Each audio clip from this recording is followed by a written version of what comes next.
fia fo ia whaatalo wha mau wholo whantu le reivanga o lea fia lau whaafonga whonga baua Samoa. Ia i le malolo mai fo i tiu te mawhaiva o ngā luenga sa whita i tunga i aile de yaso.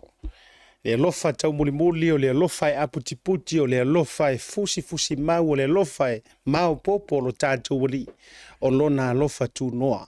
A wā oe mau ma tātou uba lava. O fea lava le vaenga o le nei soifuanga o lo e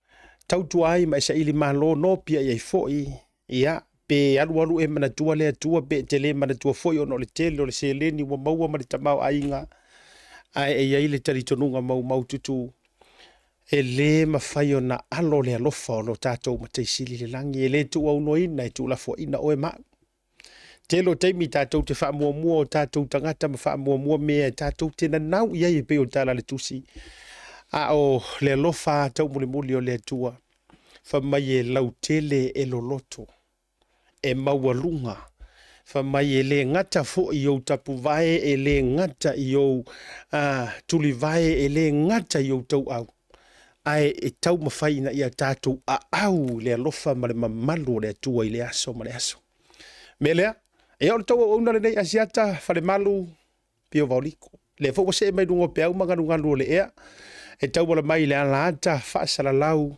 ale Blue TV. E ia ele reiva ngau le fiafi ma le porokalame. E ia ua ua tau le ye sau maftanga ma loutu o lua. Ioi. Whamau wa kau le ye se rua mafutanga. Ua tau le ye ni rua tala noanga. Yo a faise appointment e matua e vina le tinao le ainga kope ia la karfa kope ia iyo se fa ia nga me la fai la kuai la karfa pisi la wala o ke manga o on my lord ka malo ai o fa benge i ro ngola o sitting room lena ya ore por kala me ya e longo pieli ilo tupa ya malo tupa man au yel fakarofa soli ma felo ai lo ma to felo ai marisi la wika ua fa le ngwa ai aku la fa ka pa pakiu aku fa ka pa pakiu restaurant mo le to hala fa tai e fo ina o tu lango ina ia sia pa pakiu vai e o le taste la kamana nga maka o ki e ka ngala ku pila ku kofo e nga se kasi so le ai fo ia nga fo ia nga ka amilo alu ka usami le sipi o nga e re mama mo ufan o le va ko ku be ma se ta se mam se limba nga le e la si va nga na watu atu tala no si urungali ako kala ngoa la ia e slak kwa finge pole ba fiasia ka ia fa tu ia si matu wa hinga sai luma manai male tausonga ma teifo se utoro e si vala ku nang lai pisi mai ku ave meu ke pisi ave ya u fe saka io walu le ato le faila tu o le la wa o sau nei luma ma fe lo i ma si unga sia ai sa working ala ainga fa mai ke lo elo ko o ka fio lai asia kai le lengi fe au fa o va ko ya e lele lengi fe au fai pe make o po fere mere o ye fa se fa kau po se appointment po le ale picking o kamaiki e kau ku wai se kope o va ku o le me la kope ole kope sa le live lu po e ma se kope o ke mga o on my lord tau tai ai wo sa fa ia a fio lai pa wa me wange i lua misa awane i te a mai ni urungali ono proclame nei ono fa kuanga nga mara ku ala no fa murmode o te fia o te maua tala fa pe mai oe o le proclame le wo ko mai al file mu yo maloto o le proclame le tele na sefe ya u pe ale se kuka fa tali el tamal fale pa ke sa u va ala ye akai rumangale ya ile po nga fa aka mai oku ainge i manga o mawanga se kala fa pi or por kala mel nge o ke ai se unwari o le la tu fesili lo ma fa pe a tu pule na me o nga fe o le por kala me o le a rotete ai ya i se nga me na o le to fa mausali ma to fa malo si ai o le lua maftanga e pa foi la fai ole aso la vai te mana va tu te ita i lo la tu le vela se me ai ke i kai lo la ku le vela se kuka ke i kai ke la ku ngasul fali pa ua le mele la fa tina le ainga na nga e kofu ai ko tau te ia ela on mai alu ro ngofo alu ro ngofo mole lu mor ka ko kiwi a talo fatu ia te auto u malava ia o le fo o fanga i lungo le tatou proclame i le dei vanga o le fia fira tole i la tou lungo le YouTube channel ia o le tatou Facebook live subscribe a fa pe e tele i alu lungo le tatou YouTube channel subscribe le ina ia o lau fo le nas full sene po lau matongi le na e lango i fo i le tūlanga fo i ia i le anga i lungo le tatou proclame ma tūlanga share proclame o mea mai au te aungani e tua i te whaia. Na o mea lava e mawhai, e ke le koe kua i fua ke whea rua i se mea, e ke le aru e se whale o loa ke le aru. It's just the tip of the finger. Ngale omi a, share tatou pukala me matulanga malava. O lau fo ile na contributions, e te fisosoan ia, ia ile te whaawa wina o tatou pukala me, ma lea tūlanga i lea. Ia, ai, whaatalofa whaawa ulu tatou. Antalofa ilunga pukala me, ne vangara fiafi. Ea mailo waso.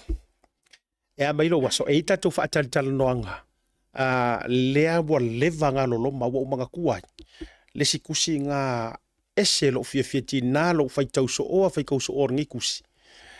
Ai le ma fai ona muta lo fia o ke fai kau ai mo o kou foi la ia e whafonga mai ai tau sa ili fo imni tusi fai tau fo ile le whasamoa. E le kusi a le tofa ai le fionga di tama ai ngā. Le fionga di tuia tua tupuata ma sese efi. E whai ngoa ina o le tala noanga na loloma mga opoa. E le kusi nga o le tala noanga na loloma mga opoa. Ma ngai a fo ia mai le tele ma le tele o le mautusi. Kasi nga kusi e se lo fia. Loto yo. Ai wo mai ala la fo ngai ala ina tau te whaafonga mai e whaatupu matangi li wo va ai vaonga ngana e whaonga ina. Ona wo mana tuai. E yeiri ka ngaka sa loloma mai ma whaakarangoanga. Ai ngā o le si i matu o e pei o le tala i le tonga le ainga taulangi. A tulau pa i o ainga taulangi. Sa iei lau whakarangoanga ngā si i maku ngar kau whaia ia matoe tō loia. Tau whai matoe tō loia. Ona e iaia vaenga e fia whaatau aina mua. Manisi o vaenga e aona toe tā pena le lei matoe wha mausali. Ia matua la o le pisi kele o la umalo lea. Ia la fo ua le toi nama le la inor ka malo i unga kofi faa i le kalesia. Ia la fo isa faila na fafanga matulanga fa pena i le fusu i o le fono i malua. La na o mana tuai la le tusi le au ke fia faikau. O le tala noanga na loloma mga opoa. E ui ha la i kuaku o le faa kofa la ingor kusi le a kupua. Le vanga loloma ai o kuyanga opoa ua maliu ko inga. Tulou ia. Pa ia suli ma fioi. Ia au haula. O le alau koe whakau nguinga le fiafinga i ere i maliu la ia. O le ansalo loma maloloma. Ai whapetai o le ua maua le mani noa. Le ua maua le mani noa. E whatau nu uai. Ia lea fo i whaatalitala noanga. Ia ai toi whaau au. Ma le tō wha ia li o whaatau malama. O le susunga fo i le papali. Li o whaatau malama. A o le whetalainga foi i le to o fina o le li o le tū. O le whetalainga i a la vea, papali li o whaatau malama. I lunga o le tātou purkarame. So, fia la ia. O lea o le a maua lea wanoa, e toe mati ma toe wha wauai. Ma wha mani noa i le tāo tonga mai o nisi o tūlanga sa i lea soana nafi. Ma le wha moenga mo lea sofareile, ai le ngata i lea o le tribunal. Lea ole a tātou tā ngofie matua au ili lele ina inisi o na tūlanga. Mo oe. Ihoi. Mo oe la. Mo oe le mo seisi. No winga. Ua mafuanga la nga. E a lai unga upisi solo. Ea e tau mawhai o ke whea ruha i vili. So ka isa moa ko ngeki solo e kau vili ia ko isi kai me umakua umara ukar. Ai whaingata. Leanga o oe sa moa. Ia o le atunu ue. E le whai ngofio na whaamalie. Ia ai a ho fo ina manino mamala malama. E to ale lei le tai le tō wha. E le so nga pisi vale le kō wha sa moa. E mangingo lor ka kua kungu. Ma seki ia. Ia. Ia. o le vaenga la na le vanga na fefi ai ila tato te mi fatu langa ina e afa lo le fa a tato ni usila which is all afa le lima Samoa ona fa felo ai lo le e lunga o tato penga masania i o le sum fa tala no ma yaile to fali o fa tau malama ia i Samoa e tu sai fo iole fa wa wina ia ole ma fa tal no nga wole vana lo loma a ole wa finally ia ai so ko foi mai se o to fa talo fa mo to fa ma lo ia ti oi e nga tai le ma se to e vatuna i ta to fa mo yanga o soifua le ne tau no mai ia ma ta to fa silsilanga le ile mai le fast supporters group a Brisbane o Italia fa talo fa tu le to tele la vo o to lungo le por kalame wo ma pa anga mai o wo mamai o wo fa ale mamai o wo fa ale ngolua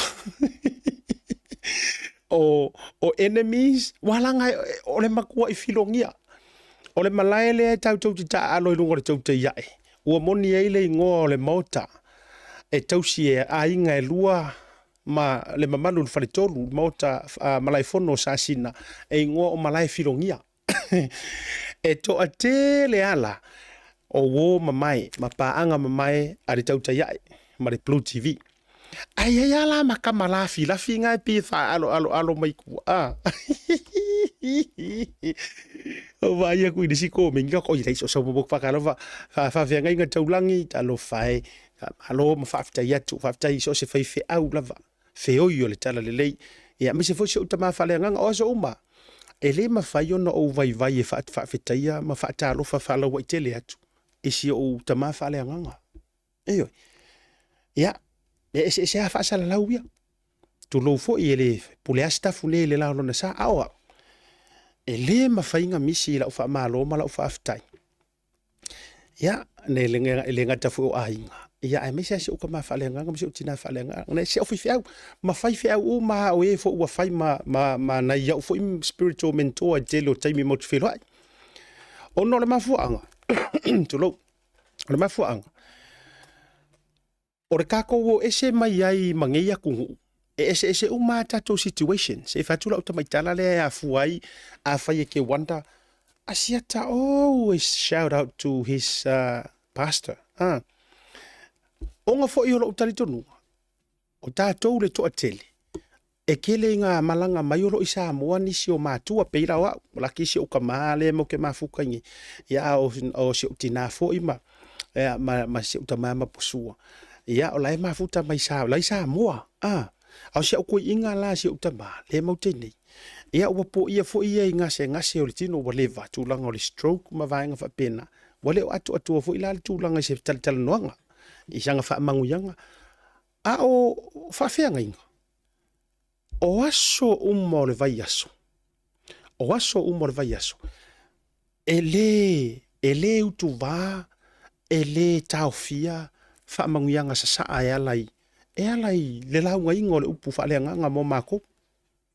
eyo o ma fuanga la le na a uli masao so uva yaso e ka kaungo ka fa feka ia le o lo fai mau coach fa le nganga e ka ko coach ka alonga fa king ka ko fa ia onga o ka ko fa ia onga foi le fa le nganga wala ngai re sa o a yesu ka ka la mai e sa o le musunga le nganga pa ia te mau ia o le leo i titi ke leo kai mika ke le la longa la leo te fie fa feta ia i matua fa le nganga ma so se fai fe au lava o te ilo foi o le matua ta talo yo nisi o fai fe au e ui ka ko ke le i masangi malulu lima I believe o lo e kakalo mai mo au o lo e tatalo mo le prokalame au le silio me uma o lo e tatalo mo le ami o tonu ma le fa maoni to tonu o tato butunu o le aunga a koa nga o mea uma e afuaina na utou te talo. Mea lea, fatalo fatu. Basta waita fata ma fatu a melody. Ia badisi a whawhenga inga. Fatalo fafo i sunga e pasta fala. Fala li ua, ma wharitua i lalo i nai pamasten i pools. Iyo. A kakara ngoi pools o le maanga ia o le steak. Iyo, ia le maana ia. Ia me se fo na nisi lavo whawhenga inga. Ia tato aluia ilo na au te tele ke fuwa whapese si waka o mai wha asiaka pai aere ka ua mai a tato talanoa le katoliko o ka le pākili. Ia ngoa ngoa i le pākili. ia me se la kamo o Mikaeli ka so le para la si mai fo yanga pomu so le e ki fari ka fara mai ko mari to tele lavo diken san nele ia taro fatu le vanga le viafi e fakasa mai lava le te fono ma le laulau a joa ma le usu ngā fono tele o lo fai i malua fa talo fatu asia tele nei vanga o le fiafi fa marusina fo e tau fo a istau se leni fai ngā mea alofa inisi o tu o le malo manisi o lato organizations fa maruia le tua fa te tele me to tisi ia mai lava le faululunga fo i le laulau a fono se ia o a ise a o matulanga tofi fa malo atu tau tai ai faiva matiuti Assemblies of God malotu fa Pentecost o malava talitonunga VOC Worship Center Voice of Christ ya VOC ya Victory Power Ministry maso se tu inga egalesia lava fa Pentecost fa talo fatu nei vanga le fiafi LDS Church of Jesus Christ of Latter-day Saints fa talo fatu ya te o malava iso se tafa mai lava le taitai ya maunga siona se ia tafe mai ia i le tele lava fo io e kalesia ese warota matulanga fa paranesi atalo fatu e kalesia so fitu o toe fio mai i le vaenga fo i le papalangi ma le lotu Samoa o le misiona ma le conference ia fa atalo fatu ia i le rivanga o le viafi ia tamafo ia teita ia papu Willy Papu ia ma le kalesia fa atalo fatu mo yovo ma le anoa i o mo kalesia o folo fatu asiata tato atu le maru vavena wala ta foi le to e 2 minuto na falo le tulai tato lo le tato malolonga si fati atu ale aso soifua le io ma le aso fana ia o sia fa fine le o lo ile misiona ile taimile nei amu ia le ngei kengeki kulou alo tamaita o le ainga po le atunu ia o le manai ia o le vaenga o lo ia ile taimile nei atoilo no lusu maritasi o famurianga o le atoanga o le luas maritasi o le tamaitai ia sister Saili ioe vivi tu ia o tou ia Jehova uai le lei o ia e whaavavau foilo na lofa e whaamuria tu le aso soifua o le afafine peleina ia sister Saili o nei e ato ailo na luas maritasi tausanga ma tou te whaafetai i le tua o mawhaio na e au lia fia mailo luas maritasi i le nei aso peipi whaanga nei mai au matua e ui no tātou valavala ai ona o lou iai le ngārue ngā lea li ai maua te iloa o lo e fia alo fangia e lea tua ia maua pelo malosi wale tautu ai o lana ngāruenga maua le maua poto whale nganga ma tau te alo lofa tele mo o ele pele alo whaanga o ainga uma i au Setalia ni Usila Samoa ai afe mafe alofa anga e watu ina yau matua ia mai le fionga ia taimalie fata Saili ia ma le faletua foi ia ila loi ia o pamasten nofa ia ile ia faupapo toi ma alofa anga mai asiata ma le tatou porkalame o le tauta iae ioi maruia tele lo lusu ma le tasi tausanga sister Saili ia mo ia o night teine le lei fai le ngaruenga le tua ia o se fa mua no na finangalo ia o maua fo ia manuia fola ia fa manuia pui fo ile tua ia o e fia ngai maritala ina o lana tala le wai le fai ngofie telo tangata ia e ka pungi mai fai koko a yoluma e ka ko mai fai koko o le kiro kanga kai u mai lu kua e fai kala o le loku ia ma fa penga ia e telo o le au ka mai ki maro vale le ma fau matulanga o fungalo me kupu le olanga e ia ise lau vale atu e le popole po ni nai sisters po ngi ia e fa manu ia nga le tua ia te o fo ile fine po lo sunga le tamaita i fe utala ia male fasi silanga le na umina mai te o le vai so le jene au o feu su e vai ngola email ia ai fa ta yo le finally wo mo waina ia fa malulu to ile fionga le tai fono o le Brisbane Fast Supporters ile fa tua ya tu ona vatul tato fa la wilo le ia onga wa send mai le tato fa ile tusi wangalo ya o ye vai nga vile le spam ai pa wale le spam le wa le kiri ngo ka lo le pise kempai ia o ko si yaki so ro ku ile la email ai o mawai ia na yo so inal damale ia la le fa tua ye yo na ona tu ina tu luma ia ai mo o to uma la vai Queenselani po Brisbane fast supporters ia mai fo i o e lango sua i le whainga malo wa tu lai mai whether peke le skala le supporters or you are silent supporters or whatever supporters eke iai ai te e pa au i Brisbane i ngai Queenselangi ia o se fasi silanga lea mo o to mai le laulau a fono. Ai au tele i se wina le atu mua o le tai au. Ma ngai pule vai sa na momo o iai le tui minua. Ai au lava ono ufa atulo watu i lau tapua inga Samoa. O lo a fio ma la tai Brisbane, Queensland. Au le nei fasi le silanga i le anfa ma le faa alo alu tele. I le mamalu o fast supporters o mai Queenselani. O le au suia le tatou furutanga i le aso sa. Lua se fulu ma le ono. O le masina le nei. No winga la it's a coming Sunday.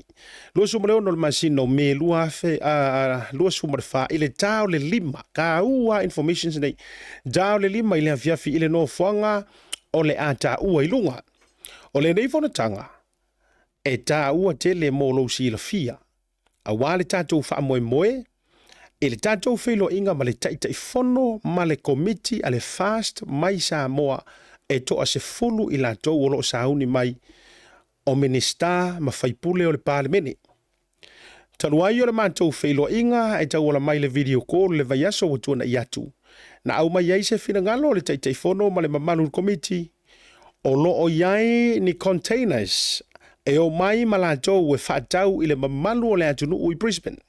O fua o wha ele leanga ma so o se mea o lo o maua i le poloketi miliona i Samoa.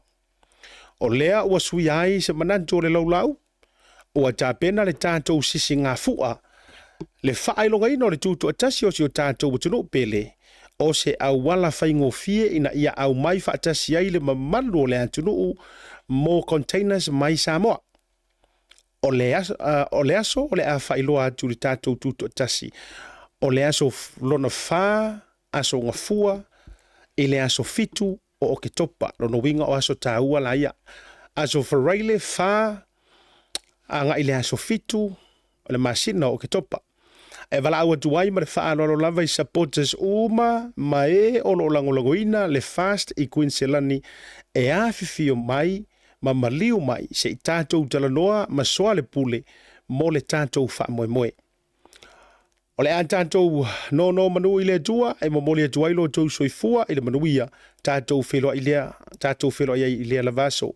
Sainia a vionga le teitei fono, talinga au peipeinga malie tapuala ti whaalelei, no mera na watu ina tulu ngai whaafiso ta iai o le ofa, torutasi, whaatasi, lima iwa, lima, o le fionga le autistusi, le fionga le alo li inga luma le mana, Taylor le mana, ofa, lima fitu, ono lima, iwa, lima.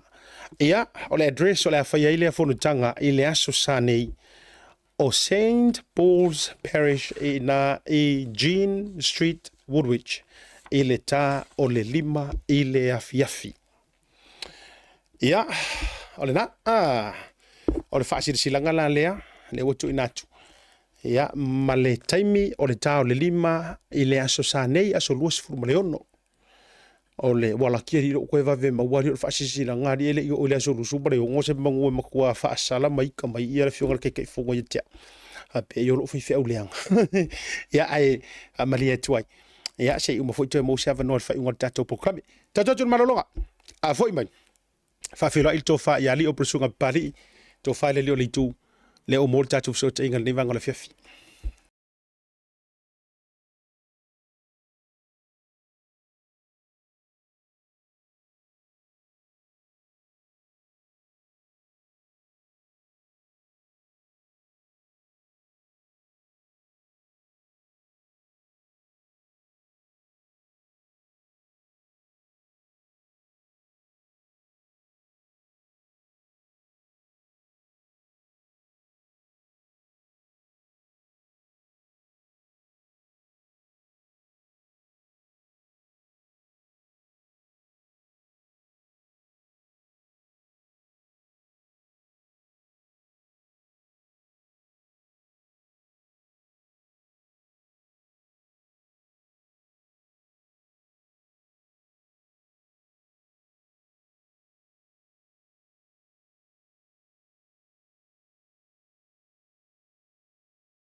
Salofa Lava, Tasi Market is here at the Maire Town Centre, the heart of South.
Puru mre fitu menu te wa te ai nei le tu la e fa ile taibia mantou ni usira nei.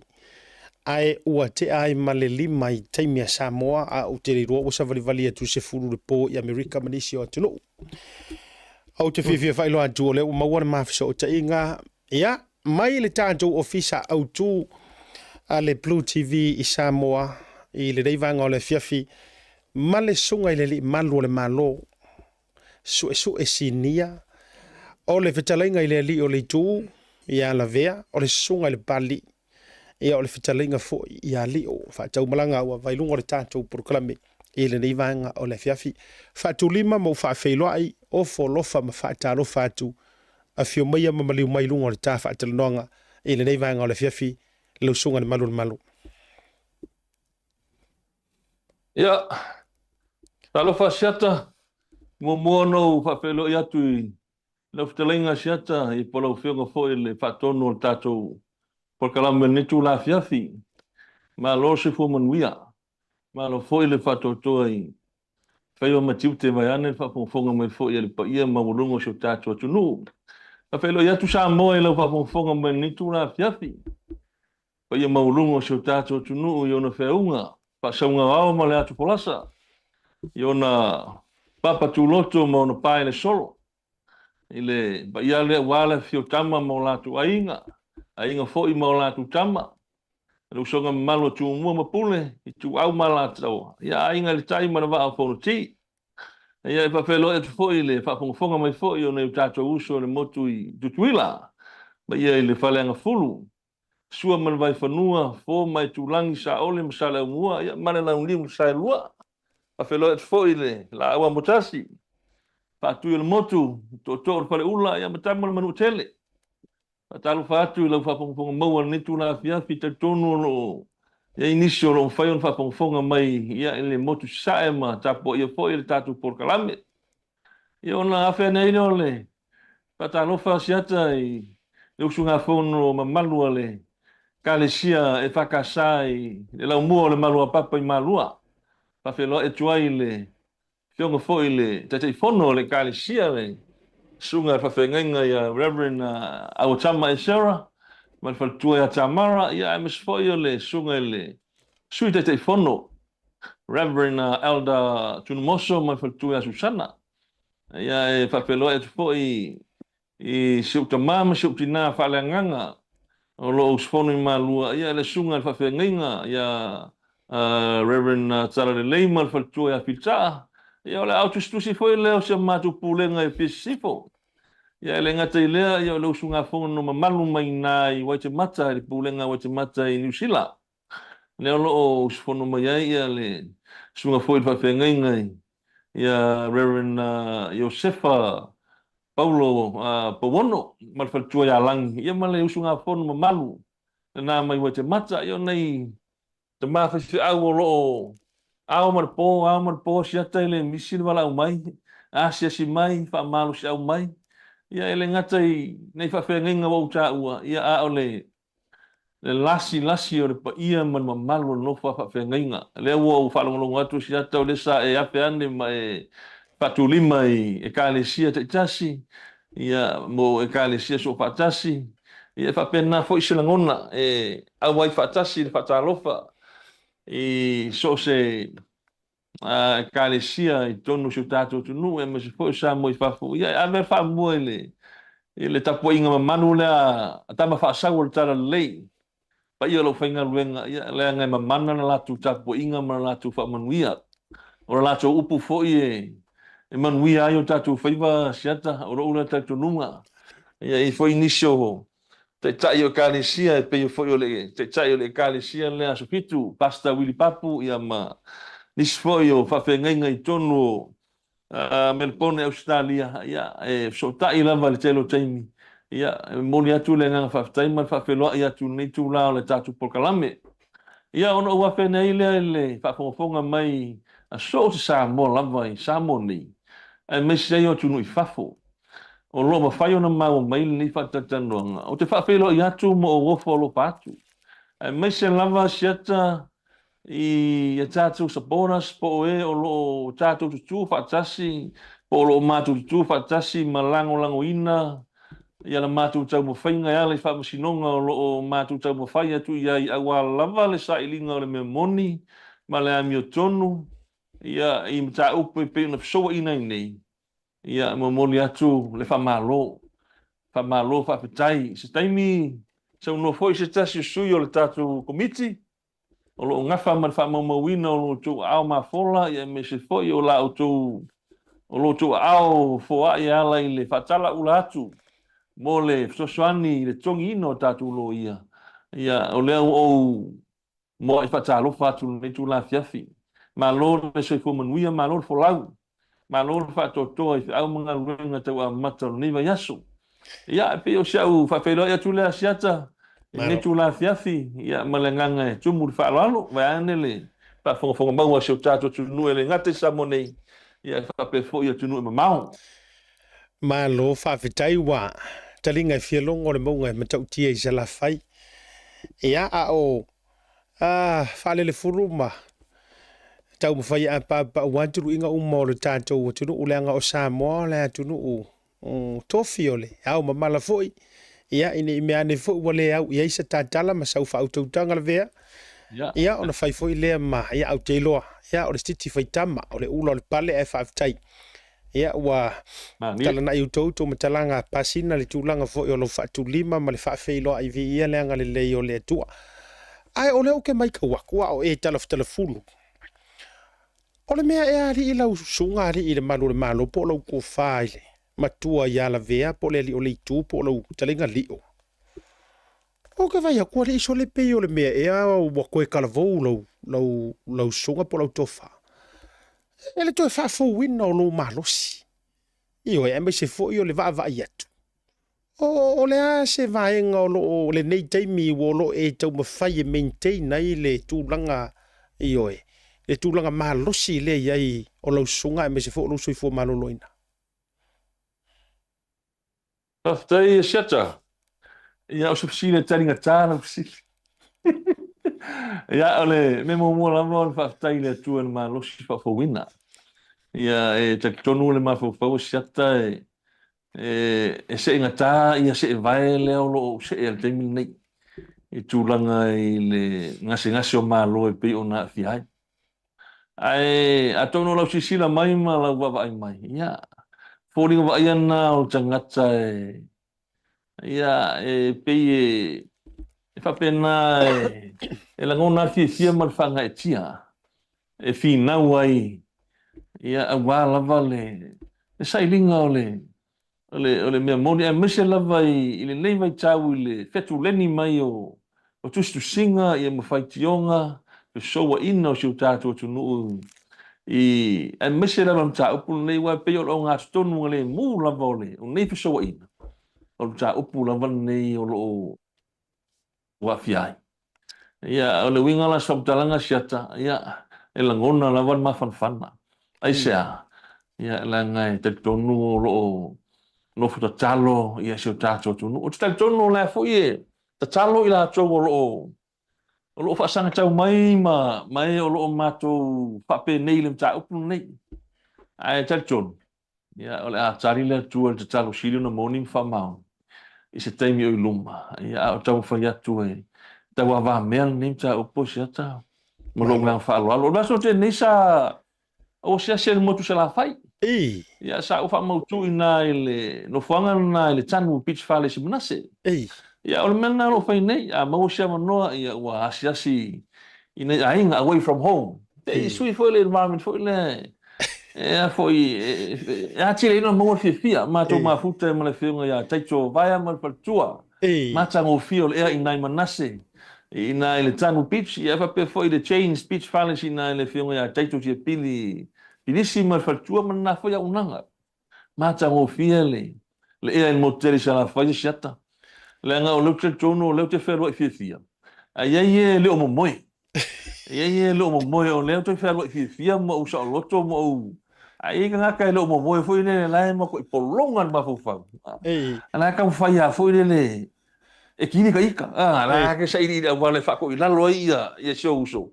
Vai ange fa com mau sambo. Ia ole vai me ole mau war fia ma fa sa lo ko ingan ma fa e ka ku ai ia so tato tunu ia me se la ver ta pu nei o lungana lo vai sata. Ma lo fa tai le ngala na no fa sili wa fa tu lo te va ia tu so le ai o le malo si fa fo wina o le tulanga lau fongo fia Eyo, pe yo lo fa tu mulia o ile oli tu langa uma. Ya ma lo langa o fo le tanga tole tu ba ka sile va ngai. E tele ai na lilo ile va ai nga lau tele ale to tele. Ya wa asir sila i lau sunga e ka siale tai to ke le lau te lo ai o le malo. Ai aku yo ku langa fa le nga. E o le au kusikusi o le ki a kongo o le o uma tu langa fa pena. O kalikala nga, o tato talita karentinga.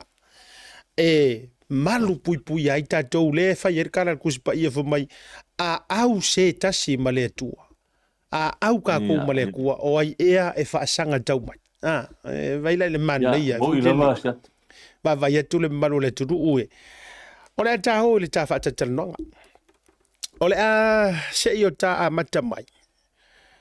Ile tulanga le na ta oto mai ana nafi na singa le mai lavo se highlight wala ngai fa aftai o lau to fali o polo sunga malo sai to tonu fa le fa msino te le ani si o reporti mai ma tulanga ai pe sai fa fo mai a le sa e tonu o le tonu se a wili linga o le sora nafi o ani for sanga o le se ma fuanga o ani vaenga o to fa fala tuai ma to fa ile remention o le so for ile so for ile fa bole lau telenga lio.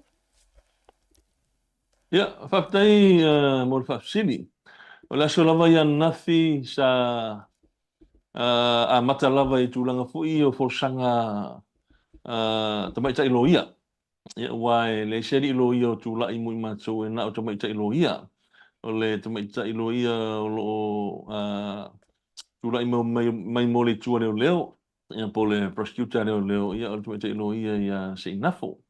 Ia o le sunga ia Miro Luisa tulai ia fatasi mal te mai lo ia Tania to la foa. Ia ma Unisapolo ia nasional foi lo Josephine. O lo ia la na sa tulai mo ile macho nei o lo afia o au puleai ia Olise ia pa foi mal le sunga ia Sam mission patua. O le o te lenga la ia le son nafi on mo si fia le tato tunu. O le o te enga tūlanga fui lea o le talpsanga fui lea sunga ya Sam i le se eile o le fiunga whamsino ia kalasa mo le whamsinonga. O le la uatangi mai ia o le awha waulawa le fiunga tumete whamsino ia kalasa ia le whamsinonga nei. Ia o le la ua to tolpo ile for ile nei mole tulanga foi le remention ola to remention uma ia molianga fa sanga ima to uma nei to pa ia ma to fa tino tulanga to reset te siasu e fonga lo ia pe fa tino le fa awa wino fa msinonga nei ole mana onga to mai tai fa msino ya kalasa le mana o tolpo ta upu nei ile to sang fo wai morsi fia e la ufa fonga ni tula fia fi o le tausanga mo le for federal chairman o le tausanga e wala tu le tula ta chou ia polo ia o lo tula i mo ma chou le la sa tula ia na ia ta tulo ia local lawyer sia ta chou foi foi masuyo ta tu ke sia to tolu me New Zealand e fa leo le tausanga ia for federal chairman ina ia to polem ta upun nei e fu leva noa mai o tatu loia o le loia le al ke sia u ya o leva noa o leva noa ia fatasi mal ke si le ale sunga ia pula i malise manga nale ke si le o fu tu la i mol sunga ia Sam Mashon Fatua o Paul Porridge ia o tamalona le o fu ta le o tau pe atangia mai le ile tal no tatu lo ia local na representing ana ele iso na no te usanga nei pe le iso na no ile taimi le o to faina e fo i fonga i mon mawe balus fulu o le sila tu blanga sa fa mo tu la so na pisata balus fulu mo ni mau ale tu ne o leo ele ngata ya li im te mai tai leo ia a o tangata tua fo ia po mon mau fo ia ese mai i tonu tanga wenga ese mai li im te mai tai leo e valu se furu le sa fa mautu mai le tu le le so nafi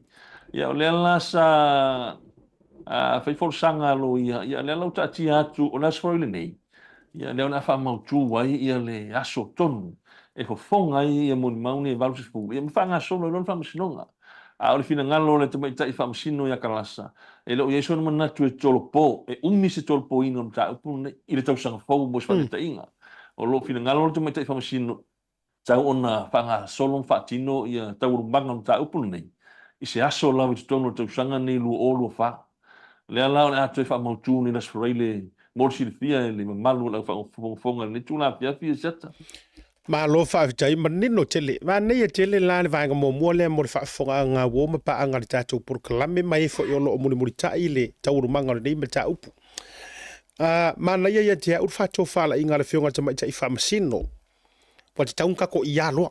Wa te tauna a vata loa ma whatulanga loa. Tulo. Ai, se koe foi me hala o whawhisili leo na tu eva tuailo o whawhisili tūlanga il vaenga tonu le il whato whala inga o tape nanga o le. Ai so koe me ikasi mai so koe whawhisili ku wha mole ali o. O lea tonu se mafua anga na wha iloa i lea so na nafi e le mwhai ai o na wha se e se le fionga te mai tai wha masino male tai ina po le tawawa mea ino le case lea. E ui o lea na avatu se whinaunga mani moli mauma se mau wha pia conflict of interest matulanga. O le hale mafuanga moni lava. Le foi sai e sau noa e mongi ai ele o se ki a kongo ngai or ki a kongo lonto o lua. Ia.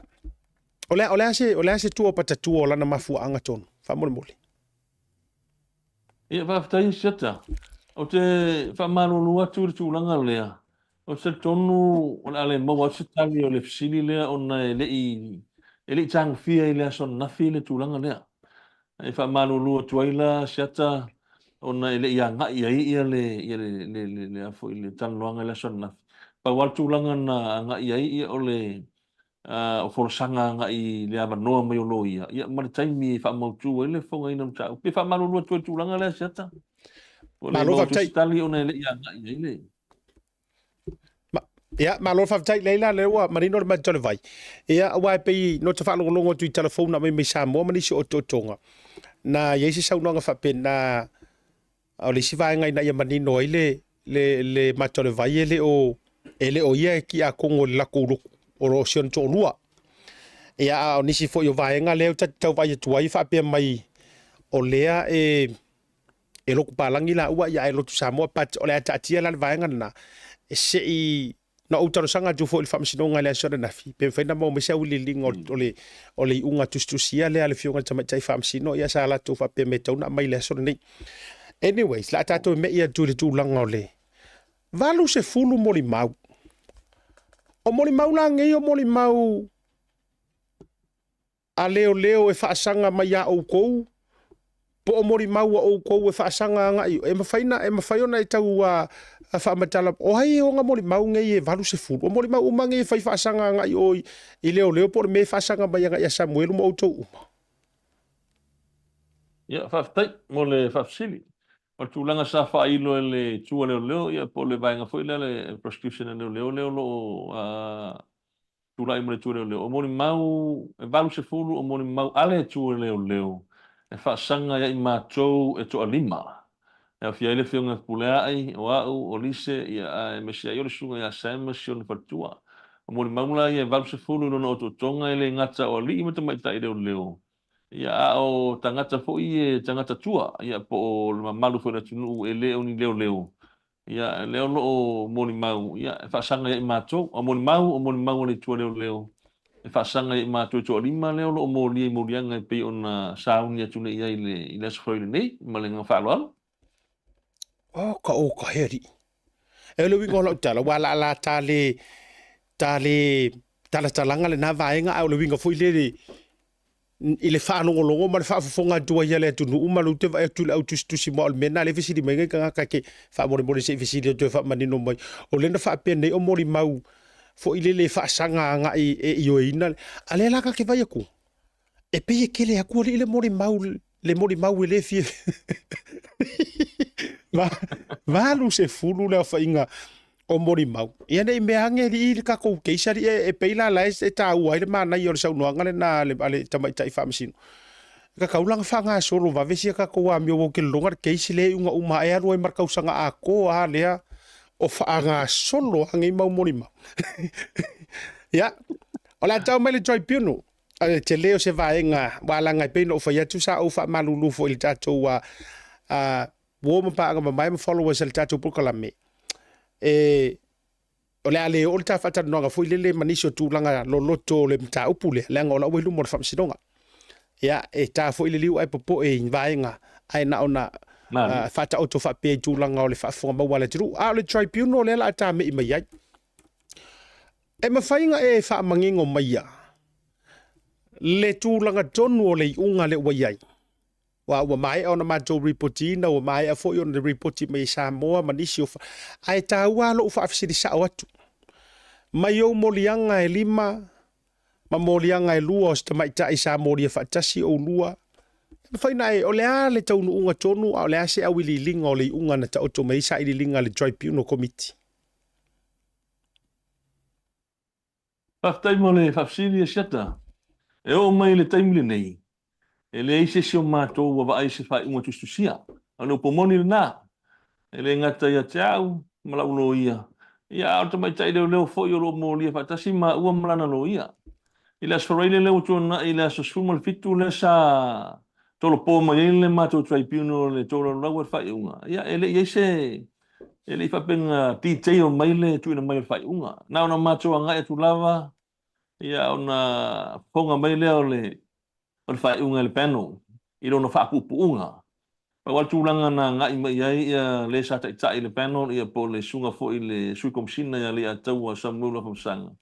Ia molianga e lima whasanga ia Inspector Leo. Molianga mo mua mal molianga longa lua e prove, found guilty. Molianga longa tolu e whaleo ngaina, dismiss. Molianga longa wha maunia, prove. Ia mal molianga longa lima. Ia e whaleo ngaina. Lono winga molianga mo mua, lua, mal wha. Ia o lea wha maunia. A le tolu ma le lima. Ia o molianga ia lua o lea ua whape mai le pano le dismiss.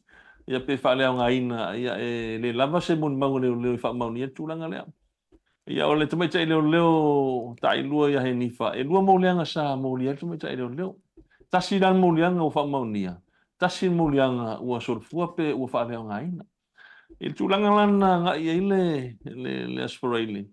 ia sa noa le sunga foi le sukomsina ia sa faulu le peno ole ame le la tu fai unga ile fionga ile sukomsina ia la fai herpet ati ia longo ia fai lo i tu langa ole la tu fai unga le wa mo mai on fa tinu mulianga nei ai ole ale nga il komsina ia ona lo a fier komsina ta upun ia male fatonunga tu ina mai e tusi ia malo ia i sukomsina ia la fai herpet ati ia tu ina mai se fai unga tu sia on fatu am fai no tu ina mai ia pete ia ne ia as foraile as to nai ia tatangi lau telefoni ia ole meli mai le vaenga fu le professional standard unions a leo pa mone o le aso ngafua o le aso nafi ile tu lai lua le uli mo mia ia u lunga o official commissioner mo le la winga o lo fai unga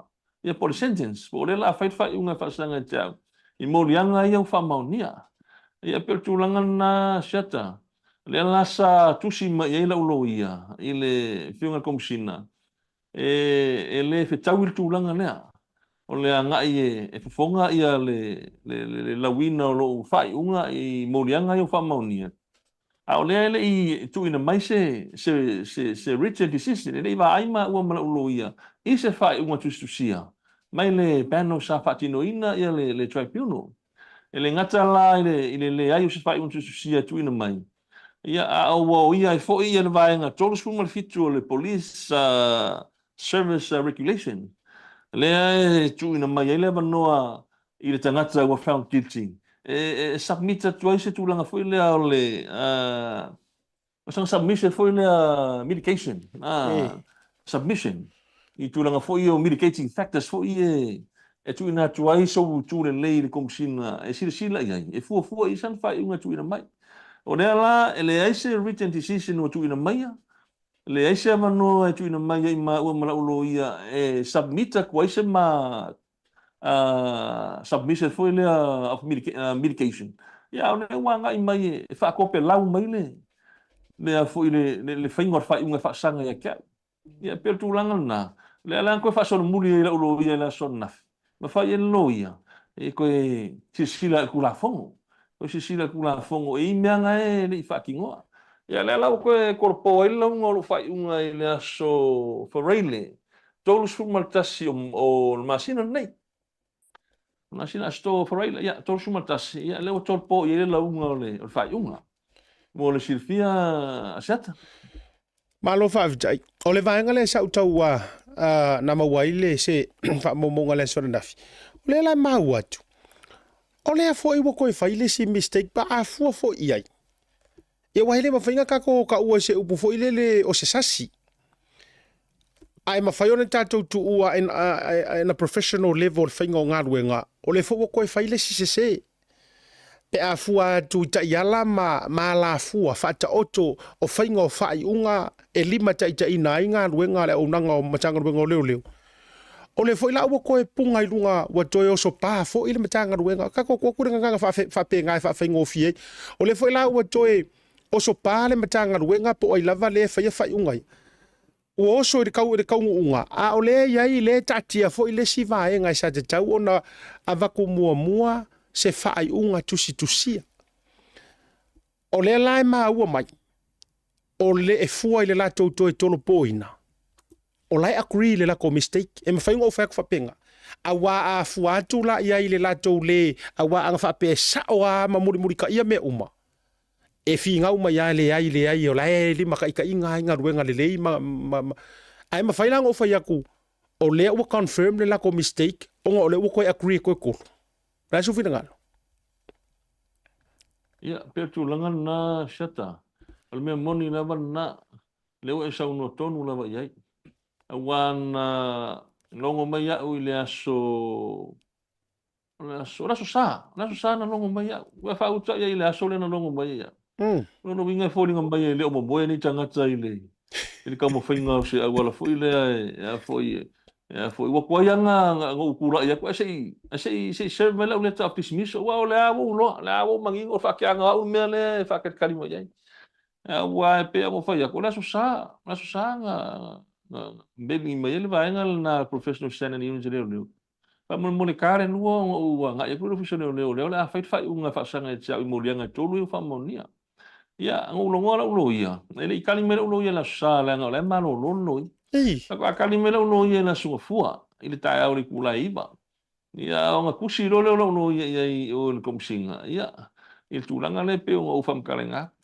ya le langa ko e bala au me no official komsina ke o ngafi wa ke ari kula kas fa mon mon e ko po e ko ka kia le mele nga bala au le nga meli mai ke au ke nga ya ku mon lo o fasalang le ko po le so tolos fu maltasio on masino nei ya e pe sa ona la so no nga o le la o la tutalia le foi la le i e di o mese tali tu sia komsina ile tulanga le na meli mai lo ia pa wal tu langa na bala au me tia ya fa mon mole a woni yo a wa ya tu la son nafi pe on fa ton wina ya uli tu la lua ai o le o tol po la sto su matas ya o te o mai la te mine ya ele i tu na mase tal tu sia foi le ale tu le nga ila lo ya tu so tu langa le tu si me lo ya ile mel nei a le tu langa le pe ne sa no ya o le nga tonu lava na siata le foi sa fai mo tu langa le tu si foi le na tau fa mal sia fa te ina o la matanga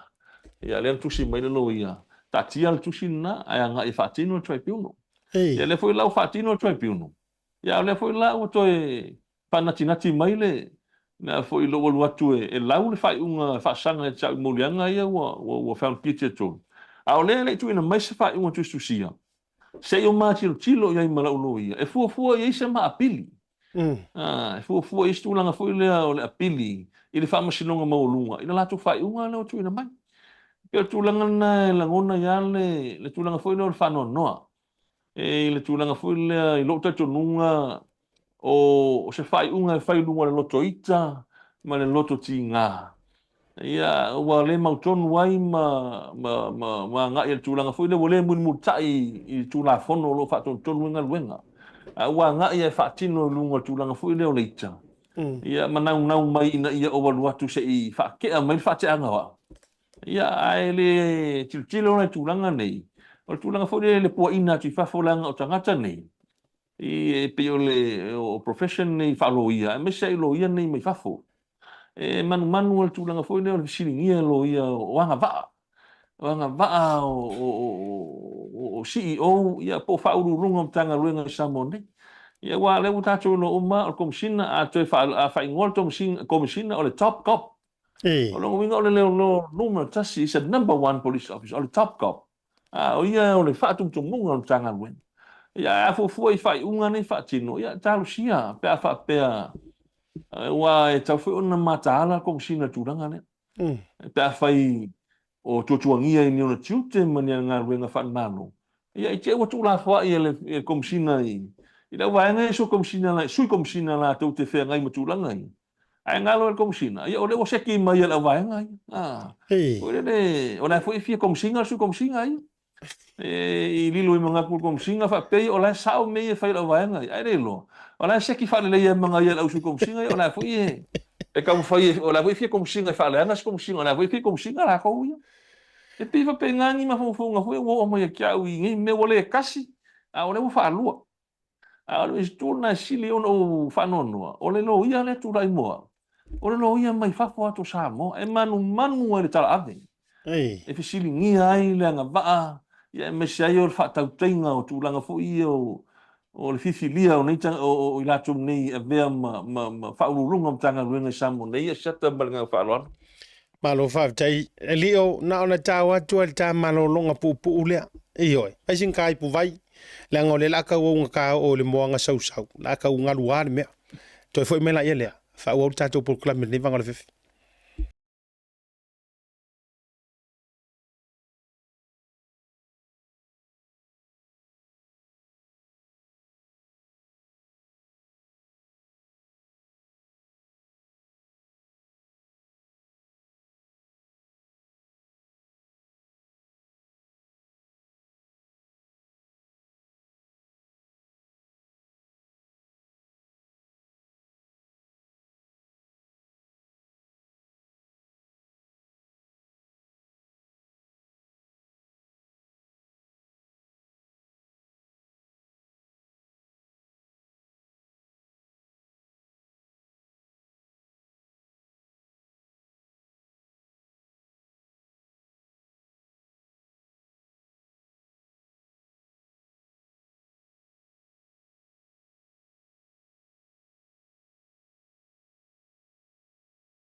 In 2019, our Pacific family in Samoa faced a devastating measles epidemic.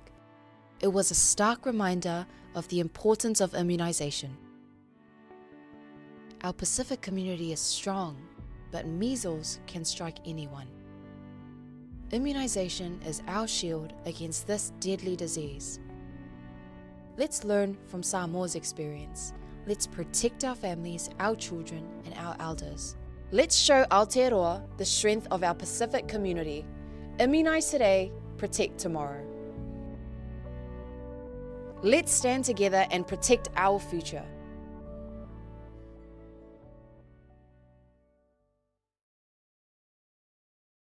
Talofa lava, Tasi Market is here at the Mangere Town Centre, the heart of South Auckland.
Le 5 minuta o te ai nei, ia, le tu la lima le taimi matou ni usira nei.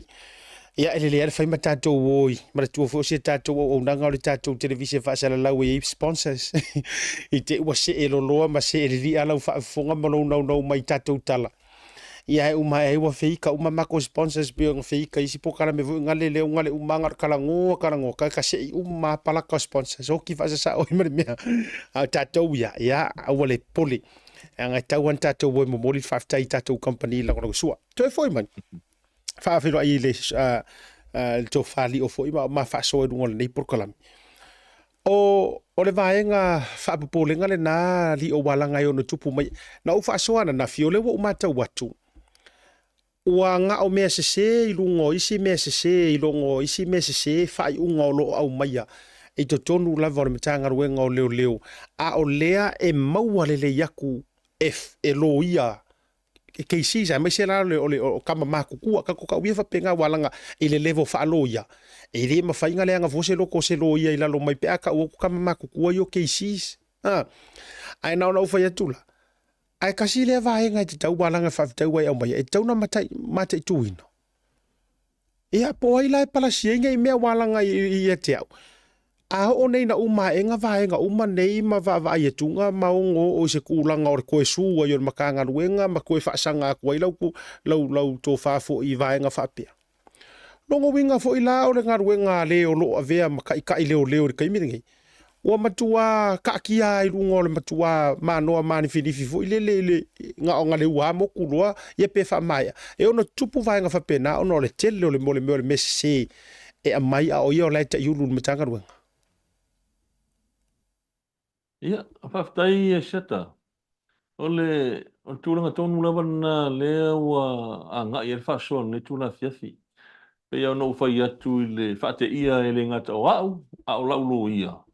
Ia, me se whoi o tamai tai leo tai loa ia he nifa malana whoi no ia. I tūranga lea o le kai pea o melang kupu le amatanga. O lea ua uma o ngā sewe mai morianga. O kali aku ke. O lea la sa whaakali o le tuai piuno, o mele la sa unge wha. Ia eko so o mai maltusi. O lea wha mano lo terminate, o lea wha amuta la ua unang. I tutonu o sifuru asu. Lea la ua lea ua so ngia ko, mwana mele o kupu I ngā ua mai alo o tuai piuno. O lea lei au maia se wha I unga tustusia. E ba ai I eila ulo ia ma tilo ia. E fua nga I eile ma apili. E fua I eile taurumanga. O le mta opul nei, pe ono e fufanga e mate toi apili ina fai unga lea I fa masinonga mawalunga. E le ngata la e le tuina mai fai unga tustusia. Ia al tūlanga la ne pe ona ai lalo vaenga tolu sumal fitu o le police service regulations. E tūlanga foi lea e tuina atu ai le submission al tangata le wa found guilty. Tūlanga foi o me kau mitigating factors foi e sosoani e le komisina I sana fai unga tuina mai. O lea le fati noa vaenga I. A o lea wa so mai ya le foi fak ia le manga o mai o kia waku I le kulai lua la songa o le na laulo unga e seta pe ia o fai atu la mtanga a o le tupu mende le trai piuno ma mengi wa nga o e fakingo o kulanga foi le respect o le rule of law ia kulanga o le tulafono Police Service Act regulations o uma tulafono le sanga ia fatino whaalolongia I al tūlafon. Al tūlanga lava ia I lau tilo mai la matanga. Ia kai pei al me fwile le sa masango kupu I vai kemi fuel ma el All Blacks peka alo man Samoa ai o kongon malai. Pei o koe kongon malai ka alo wai loa e fai inga. Pi fa pengan ma fau se kia. Nga ia fatino le tribune. Ia wale vango U loa fai unga wale vango make up le ma fau le fion komsin. E kuli au. Ia le kulanga na siata.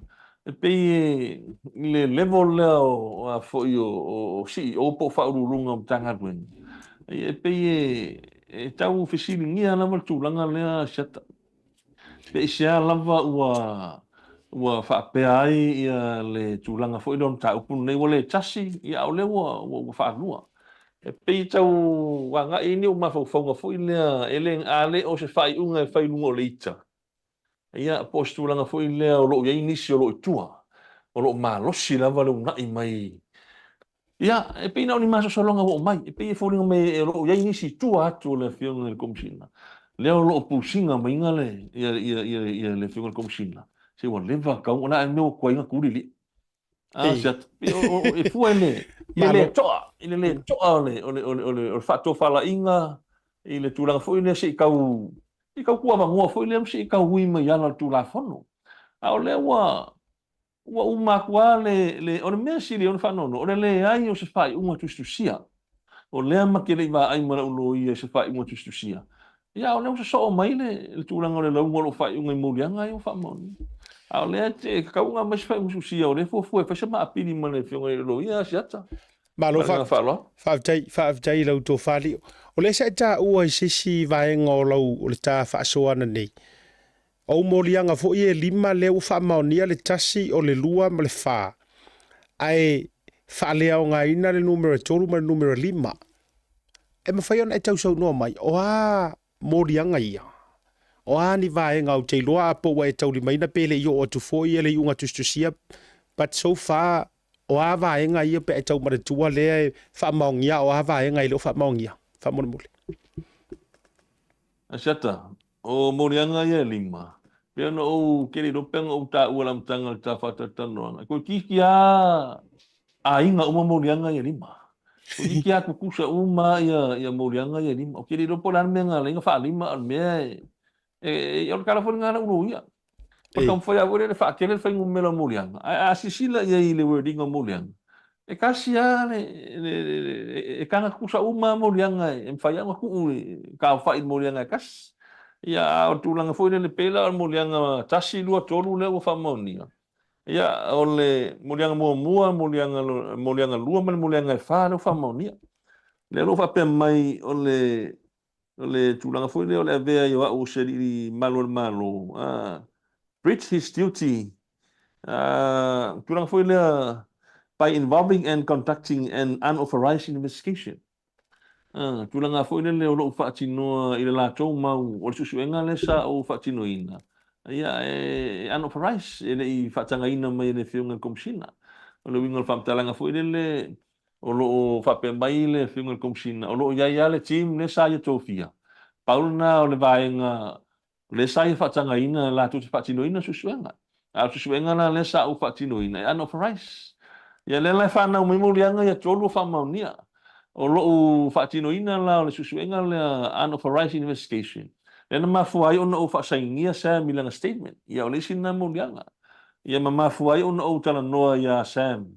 Ile mta upul nei o Sam ele o sele o leo. Ai pe stanga te tua atu po fafo atu le o mtanga luenga. Pe fa pena. Pe o tu tia ainga molianga ni tolu. Le lai fa maunia tolu le o lo fatino ina o le unauthorized investigation. Le lai vai mai nga ia o fa sainginga o statement o lo kalangoa ia Sam ia o vai nga uma ia le amang te le kusa il murianga le fa maunia. Le fa upela to le unauthorized investigation. Le mo murianga ia tolu fa maunia. Ia murianga ia lua ua fa le nga ina. Ia murianga le fa pe mai o le tulanga foi le breach o le code of conduct. Le simolianga nga o nga yoinga le sa o faia o le mulmutai e tulanga foi o le ma o solia ai le tulanga foi le code of conduct le tanga wen le na fa le nga ina molianga na ia ma le simolianga na o le foi o le ia e te tu sala ma molianga le o le mo tula foi code of conduct le e tanga tu sala molianga lua e fa le nga ina. Ia pe tulanga na seta mo le sifia le tatu tu no malenga fa lo Ma lo fa tai. Ai fa fonga mo wala tunu. Ia o le nala ya tangia mai fa le au ngaina le tulanga fu le tau fa upu mai le I fa tonuina fa le tula fono pe fa le tula fonoina ona fa tonuina o e faia le so enga. A lea lai kua ku le code of conduct to mea uma leo I ku langa le whainga. Ngai drop pa ile me ngā o ngai kismis sa o le wha sa moa ngai resi lo makua mako mai sa ngā wa kismis le me ngā. Ai a fu atu la. Fatua ifo ilo ulea tari ilo uia mioef. Tu langa fo yo ngā luenga ma ai tati atu walanga o nawa ia au ma whana o le keisi si le tu langa. Ai a fu iai.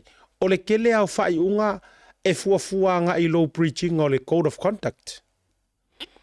Ioi, fatu o le tele au mea e fuaki ai ka ko e ofeaka ika pea ka ula vale laka ngā luenga. E saure le iare, kusa e koe whamasingo I ngā ka ika po o ka ngausia le vaenga o le code of conduct o ngā luenga. A whai e su e aku o laise ki ngā le vaenga. Ia, o le sila ka ngaka le ngā kango authorize le si mea. Ia, e mawhainga la vea I lalo ko I ngā me voi o le discretion.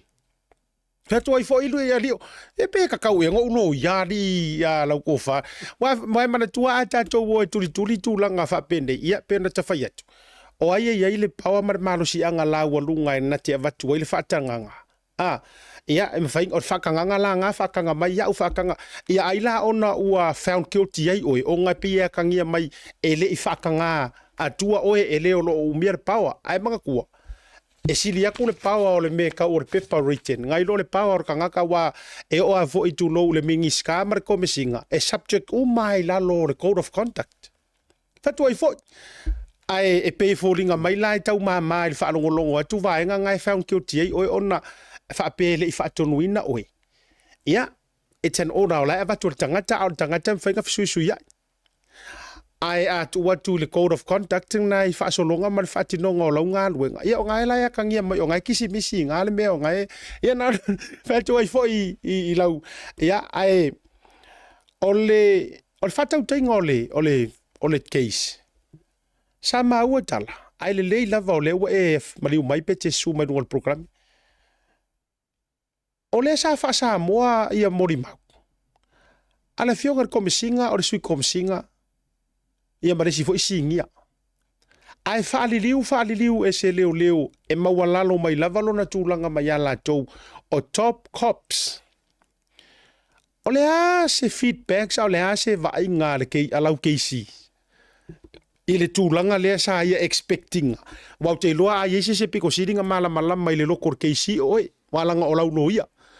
O le a le expectation sa laku mar keisi.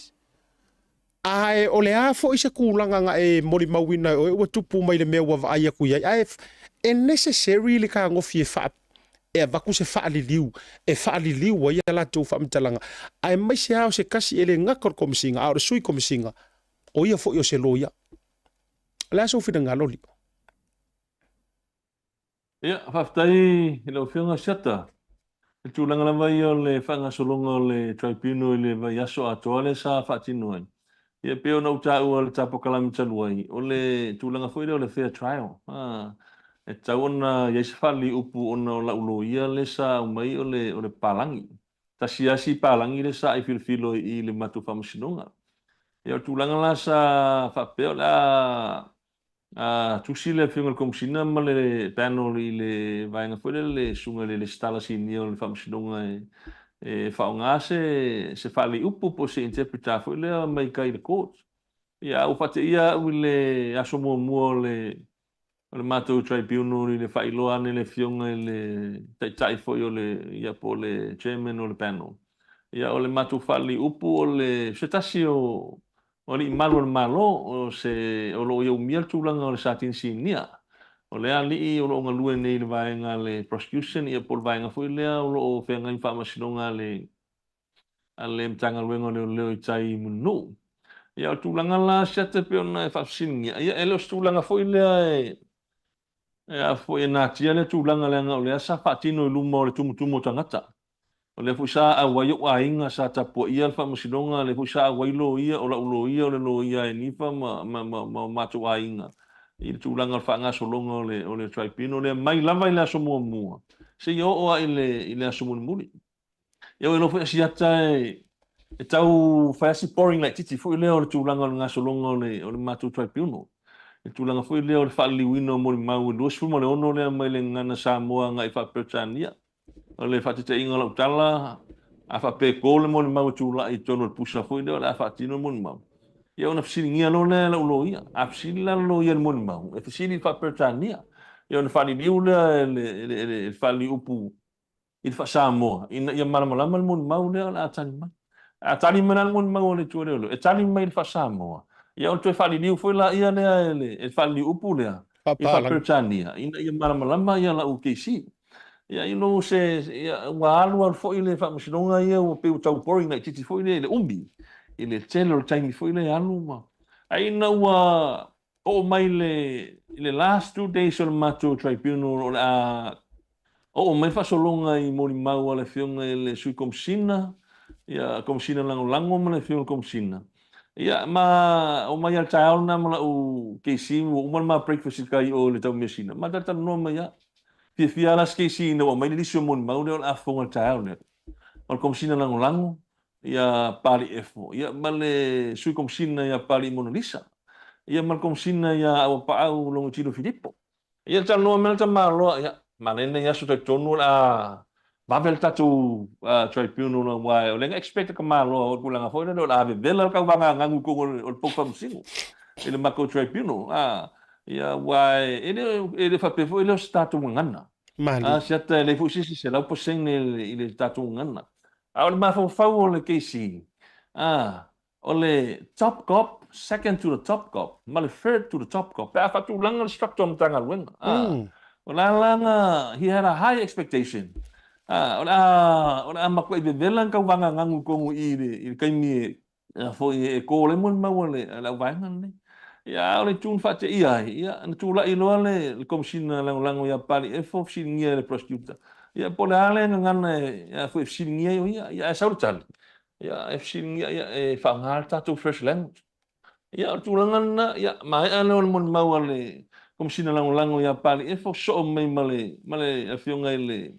su komsina ia pali monalisa ia po mai tai lo ia sa fa te ia lang fo ia unata ia me so lo kisi ile fsingia le prosecutor o mata su enga mon po la ngana e tu ina tu ile le mon ia sa utalia le fionga su komsina e mana ia fa ngal tatu ngana samo ia tu langana ia mai afu ile su komsina ia pali monalisa fio atu le fionga komsina ia ol mea la val natas sa fa ngal tu langa fo ile le fali upu e fali wina ia la tu mon mau mai le ngana samo ile ngana perchan asia tele statu ngana ele isi ato toa ro pomolina a pe tu langa fo ile sa pate ia la ulo yo mau ni mata tano tu langa fo ile le e o fo no na loto ile tu langa fo ile ia le sisi ni ma chau ia polaso ulo tu langa fo ie wa criteria se e fili ia positions ngi tono tanga venga pe afasa lawa no nei e sa o kom fo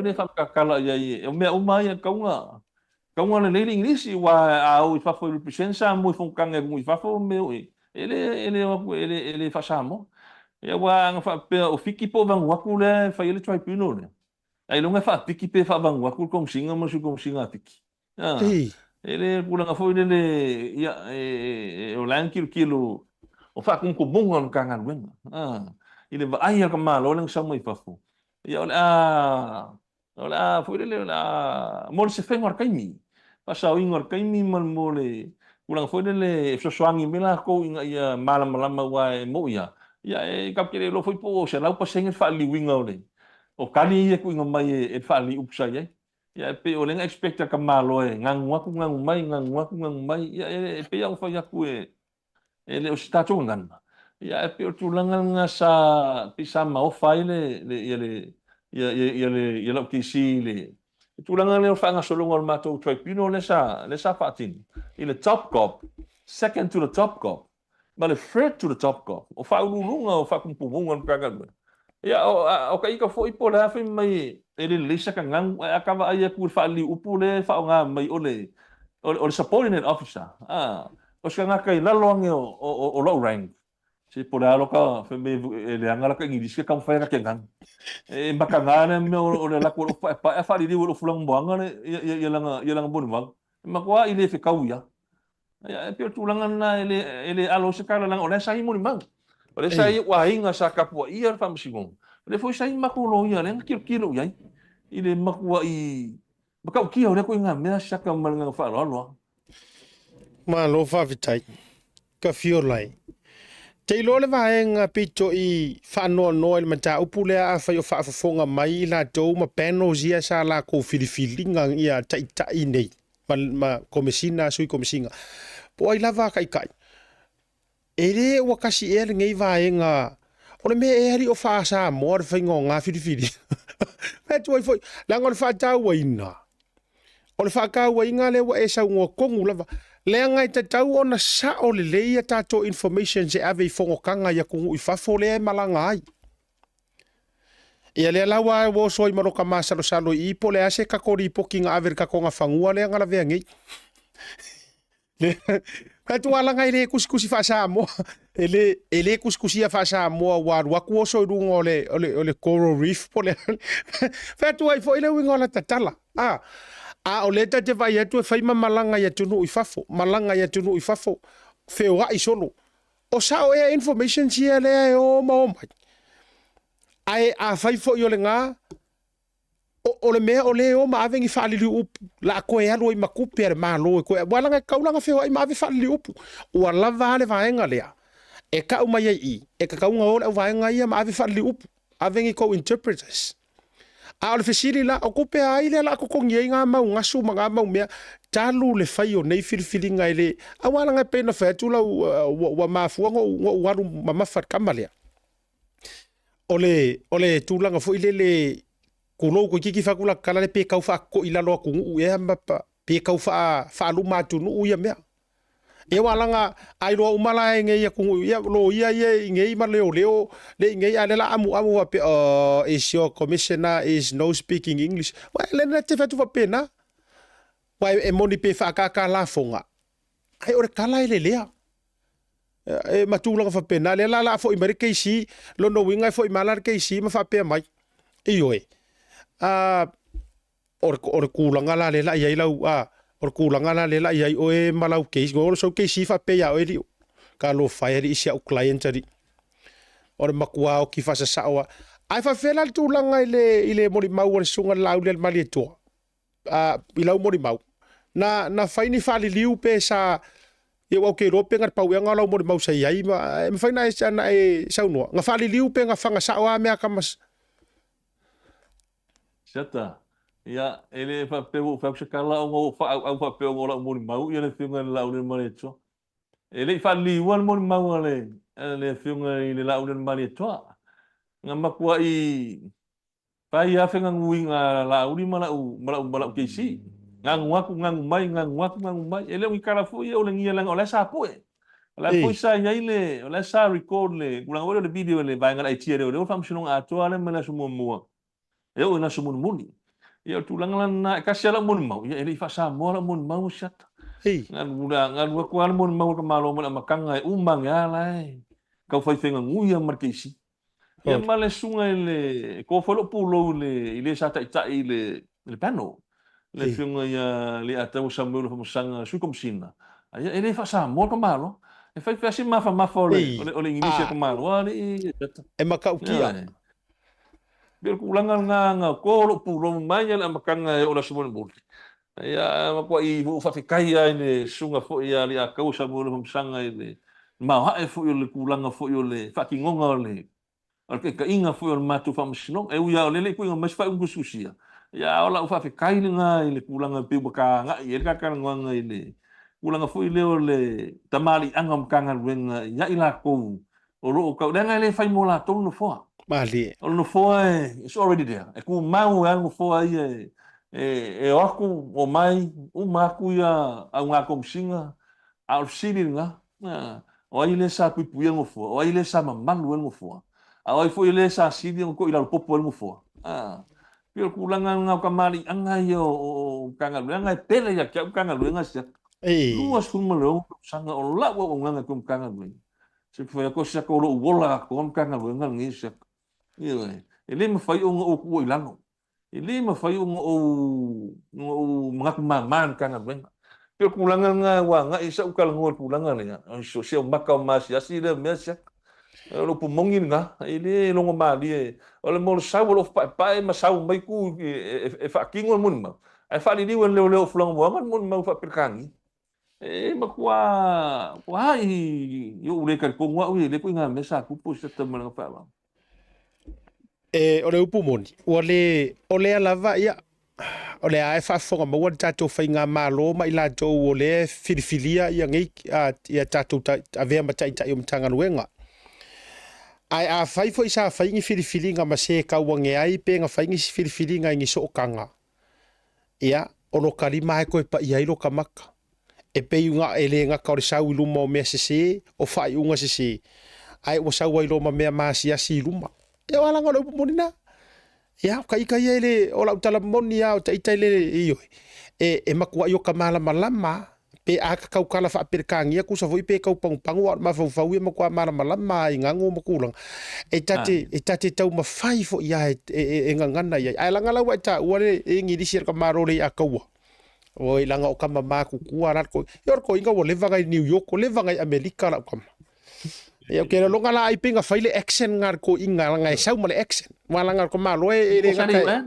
ei mo leva nga lu Amerika i malo fakas yes mo leva ngai Amerika nga pronounce la Amerika upupi ese a foi le la palonga ku ile pronunciation la vai ngai eu palang ya nga ko ko pulo le fio ngai ile su kom singa ile akau ile fa nga so longa le try pino mai na so mo na so bunbun wa family inga siap kisi ile kula email filma ri aka fa kingo lang pikola au chat o le alu ta tal no nga le E wala nga whalongo o e ngai siri korisi e ile ingirisi. Pe sao le alanga o le tangata e beri mai. E oi, e va pe mai sole asiata e te malama tangata ke rua whakarakala ngoanga tax ka malo ai korisi ko e ingirisi. Saka ke whai aku e le o stato ngana. A o le winga le kare le whakakala fonga lava le mele wo o kakara ngonga sia. Ai e se le matanga. Se kulo wa upe ko e kia vai ange le whakonga me samu. E le o se tūlanga le leire mea sa. I le vai mea ala ulo ia. Ia ma tūlanga fo i le o le mea sa tupu. Ia ui o lea, ia. A tonu e o ngā mo i la tōlanga i lumana. Ia whakula o kala sia ka anga whape o se anga o fiki ne whai retua i pino le po vangwa. Ai, i ni kai whawangwa ku pe wha fiki kamanga. E anu la kore ngangu e ku mamai ngā kamanga mua vangoa le au mua vangoa ngia sata. Ba lo whawtai a rio. Ia e whatura utala o lea e alul ta purukala mea lea share mai se si whaia se tasio purukala mea se tasio ri whasala lau. Iau te lo se ri whasala lau nana tau fiso ta ia tui lau sungai nai uporu. Le whapeo lai whaile taimire nei. Alaina te whasara lau ina i whapeo o ele u whaatea au whai unga ro whaatea o e male metanga ruenga. E a lela a leta te whaatala noa ele taimi la vale nei o le ua toi tolopo atu la so torusu maritasi matulanga umai uia. E a le sau information ali angi kaka o le pe fōringa mai ali o le vave e advance aku la so e ngargaka le ko kongu po la isanga whaile ku. Le so fina ngalo ai ele ua mafuana ua whea mai le whasara lau le wa nga ua ngai a uko Samoa. La esu e solo i mele pone al na uano fono fo Samoa. Ai sa ia ilunga fo se la fa noanga male to fale ala. Sa ia fai iso na fina ngalo nga ia le ala ile pule me fa peatu. Na fa longo le ta fa noanga le aso fo ilele. E ua tuana yatu. Ila utali sa e tali na ile vaenga fo ilele fa pe mai o le minister sa ia fa tonuina le komesina ina ia fai ese molianga o lau sunga i tusa le suesu enga sa mai a ongo kou malili e fo ilele na ua umana soala upuli. Ainga faila le kalar kanga ka fasala laulia, fa mai. E sa le ta tau ia te oe ona e ta ua fuole minister. Sa te tau na e tango e ufi malu o ia le minister e fai tete le vaa fea lolo. Kuse ko kike fa penga mai. O le aso ufi ngala ia le leilo ofisiri sa o te tali mai lau tō whari o palau sunga manu le manu. O le aso fina ngā loi le nā tu ai ngā manatu fo mai sa le te tau. A lea makua whaaru mai ngā lau ka mali anga ka o fia lau ngā ruenga mo skai mile ku mau ke le upu makala ia oi. A le fa mai e kaunga e ufi le mea ngā ere kaunga e whaailoa e le se meta unta ua mai fua. Le aso fina ngā. Ia whaftai mo le whafsili e seta. Ta ua te lele tūlanga lea ua nga i melfsili le nga i le mamaya te au le tūlanga na i le wharongolongo te fo i se tasi o usua whasalau o ia to i ngā mawhawhonga fo i le pe tongi le mo ai ule awha. Msalo le ngalo i le uso o au lea o lo matua o makua i ukia la warka i mingi. Ele ngata i lau tuai piuno. A o leo koe mo lia o leo i mo lianga foi le luma i le court. Msalo la la ngalo le sunga i le usu fasala. Ia kulanga foi le akakowolo e vai i ni me sa mal me mongi mal me miotonu. E ma ko i sua la ula pauka la ula pakaisa. Akakowo fola fala ma ko fola i me ngakai ma. Langa o au leo ma ko i o savali puponga kai mi ngei mo ingun masiasi makua inga ma mea umangei wa moli yanga ma fianga ola ungaruenga. O lela e ilo tachununga aka ko faka oko le structure mkanga ruenga leo e umalo ko msinga o minska. O longa winga o fai unga uma e o fai fa sanga ke o le finga ko msinga. E ilo ko kunga. O la fo ye si la fia minska. O la fo ye a waiman minska. O la fo ye man sei minska me uma ye. Renga ele me fai unga fai ka so al komsinga me o la foi mana mala mai minska so ilo la kar kunga ia ilo afianga le el mingi ila unga luenga ma me umangi o le au ke mau ki ngoa o la si le fia minska kar kunga foi o la foi e foi mana mala le minska me kupu ka mar keislingi So ia kia ula ia. Ele se mea lau ngā kia I fua. Aka kua sa ini la mea kongu ele ngaka I whakakarangwanga o luma al whaamasingonga po whea lava. Ele se mea la ngā kia fua la ngā o saungwanga na ko musinga whai mea kia. Unga ua psiringia. Pe ai se a lava. Ua koe fo'i mai engi mea kua paka kua mengi kia ai se a lava. A o le sa mako soa lau pule le I luma o lau ma miska ko lua ma kari le leia ma. Ia e mangingo a kari a ko musinga.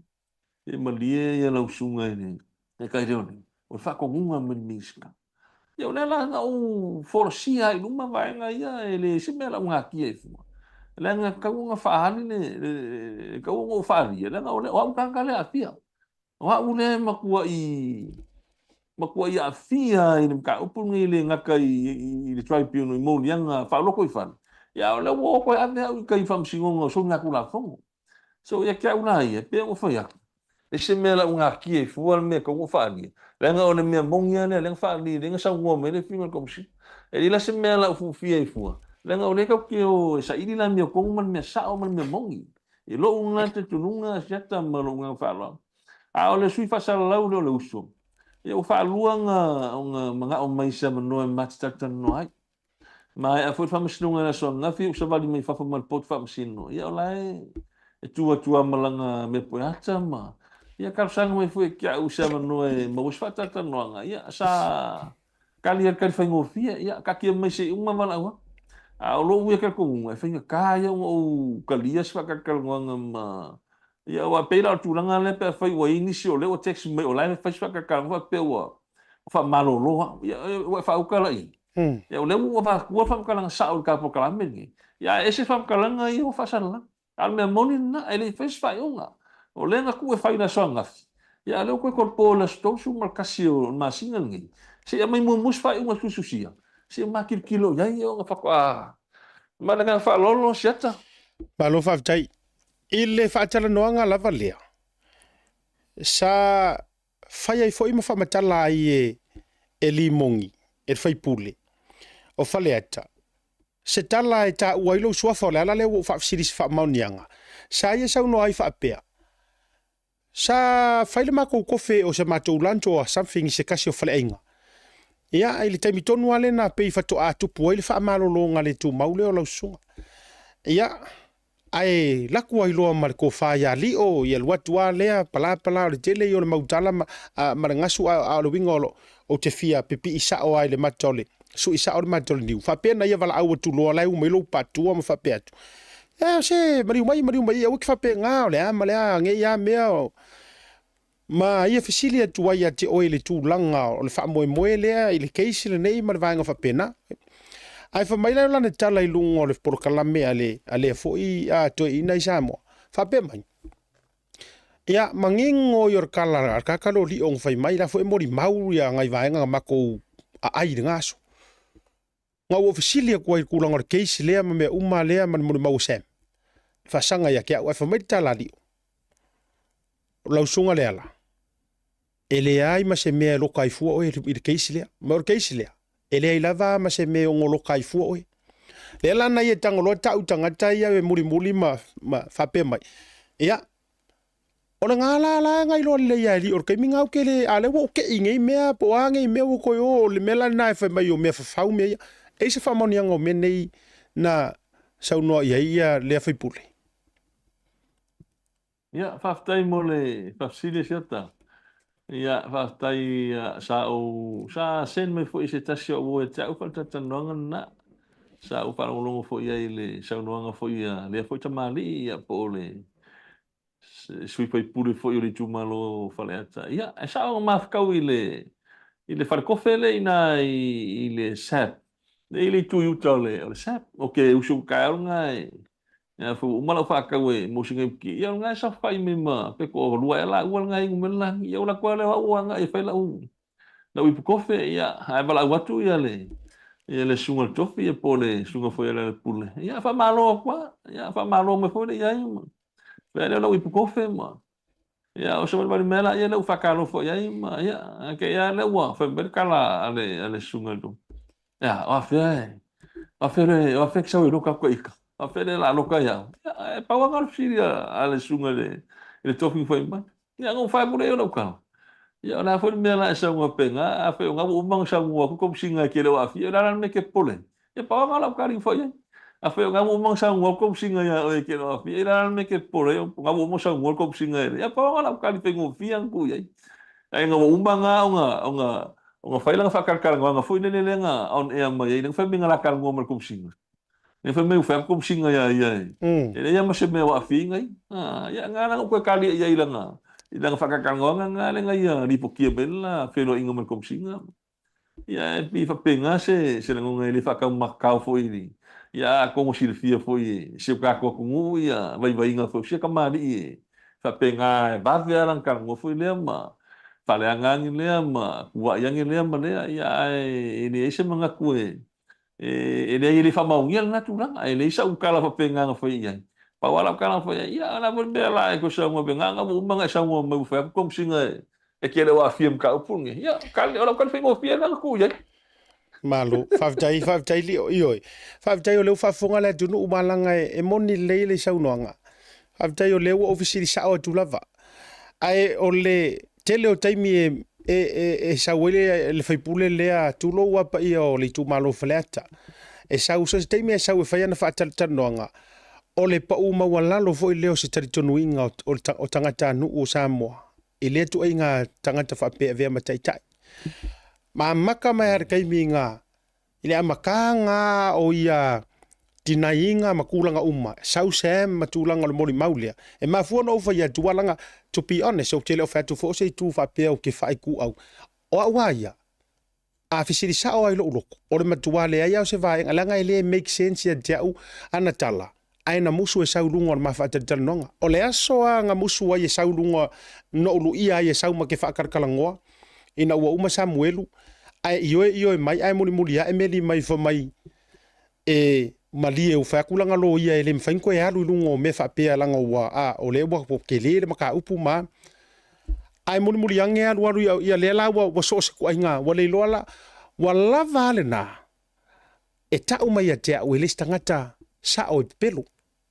A faila o ke laua le pepelo tangata le tuloa a fai o ke fa ko pepelo lengo le ia ke au le mafetexa inga nga lenga fa mai ele ma fainga ko ya lu se simi ele ya lu se media lo no winga o la fa la utele le no le upu ai longo winga la ai o mangofo o le ngia mai ma pero ai anga sau lungo le mafa taltanoanga e ya lo longo na a John wa tau ioi ai o tau to a mai le nei taimi walanga e pe o no ta inga ia mai ku e lua o le story o mga sau sem o kangoloa lu ia ku the very next day nga yo mai makalangoa manga ya makarie fa mai e lo fa ilonga ngola so pongisa le ke aru kai le so le lato fa ilonga ngola so pongisa e lo nga asiaka o me iro i fafo ia failo marka video call o fa ku yo fa tailala fa kailanga wa le nga tu nga ola upole ngo fa le nga ku nga le moli mawar kamale usau e onga fo o le pingenga ngo fia failo ia le ala e le ingi mea fafau walanga e le se mea la e fafau e aru le ko e fakanga au mai le ala e fatala noa e le make sense le natu inga mea iyo ai o i te tauno na ilo ai pe fa pos kanga ka mai nga fa longo kwa o faisi mamafa o le mori mawa Samuel matu wa inga i mea nga va ai o fa pelo le aila the next person e au mai I'm gonna reach out i kakale ia nga le make feelingi ai lungo le WhatsApp wala nga fa mai ye se Facebook le la ye le ma ale na fatali o umongo announce ka nga ka le la sa lunga just before amadai le por kala me ai meli mai lom fa mai wo o li mo le loia ma wa fa sai fo mai ana toi ia ai lua so murmuriange amaka mai roi Australia ia le la wa Australia ia oso inga siko inga ma inga wo fika winga Samoa ia wo fisusu ia fa pena o mea uma foi la tau tala ile tangata tu loa ele ai lava ma se mea o ke karikongo ia uia a tonu e karikongo ai ngisi Samoa mangisi o mea e tara no mai ele ma se mea te tonu ai i tulanga o le vanga Samoa e fasinga i puki ale tofa ia li ai se ova tu e lunga le kilipi le ona e so tanga ma le vaenga o leo le aso so o ia ila ufa afisili li tofa ia li o porsunga le malo. O le kilipi lea, o se tasi o tautua, e mana tua ai pea. Le ngā luenga lea tamali ia o tū lai e tau mawhai. I le fōfō ina o le mae o ngisi o i lātou. Ua lātou tau mawhai e sosofa atu le tū la fono o le pāle meni. E se mai lai le vaenga le sa ufaya mua mua risi por kalame i lalo mai o le motofono. Au si tasi leo vaenga e mana tua. Ia le tō wha i a li o i le teimi. A o ia tū i matangi olo. I le tau whainga o le file e mūma le ami o tonu. I le tau sia ina ma le upholding o le rule of law. Wha mamaluina e lantou. O si mai lau mai moa. E shortar kako kiripi lea. O si toi vainga lea. Ia i taimuli nu. Ia i le tau wha atu aina o le mae o a isi whaipule ua kaule iloa. I o la ko o whaipule. A o fia ura vavale i pinka mai ki rumo la ura kele.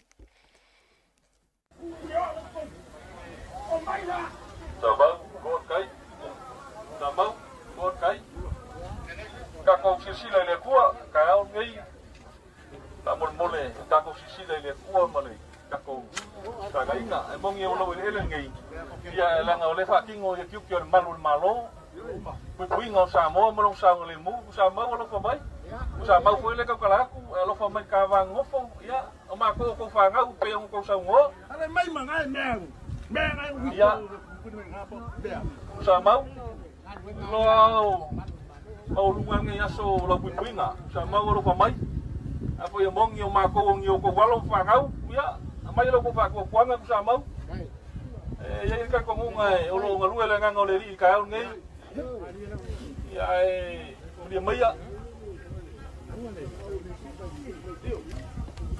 Amele ale sa vale o bai fainga le tau mako ala winga mako Okay, lo ya nga mala lo kinalu. Pe mo pa ya, wala se me ba ko ke fa ya pa ka ko le ngalu fa kas. Alu fa mai. Sa ma ko fa lo mo fo ya ke ko ko mai fa nga malo ngai, ma ko ngi au nga, e pai malima. Al ko fa man fa ko kanga wa se manguia ma se file mo sa mo, nga yo ko au. Me la le kalo kwai, ya ko sa mau ko kai.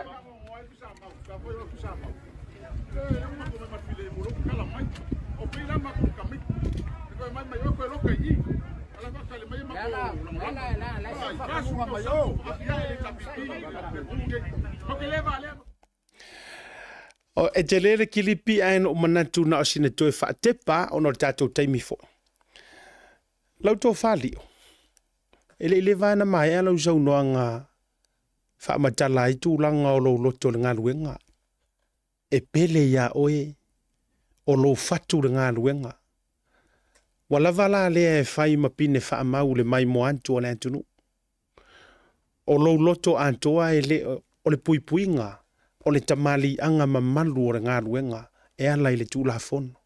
Nā so langona pe toi te pāntu i vaenga na e taua saina ma tau ti ngā ai o lea e wailunga le nganga e ono fati tu ina ma ono faa malele ina i tūlanga o le faa toa le lei ma tūlanga o le ita manisi o vaenga fa pēnā ma le mautonu. Nā so whina ngā. Faftai seta. Faftai mo fafsili, faftai foi lau fionga mo toia feo le tūranga le tawa tatanoanga. O loo tangi mai pe o talinga le whamalo al komsina o loo tūrai mai nei le taimina tau manawa nei le tanga luenga ua mapu ane le fitai le foi vai taimi sa whaingoe le la foi tu o le aso pongsa. O le aso mua lea o le kiripi lea siata o le aso mua lea i le tūranga fui lea i le ngai mai o le vaenga o loa ngaian maa loa ngai whalfono. E se mai lai le aso lona lua lea sa ngai atuai ma o le atu le solo i tual whalfono. Toe lava a ngai tono whalfono. Lopo moni lava siata i loo tal tonunga.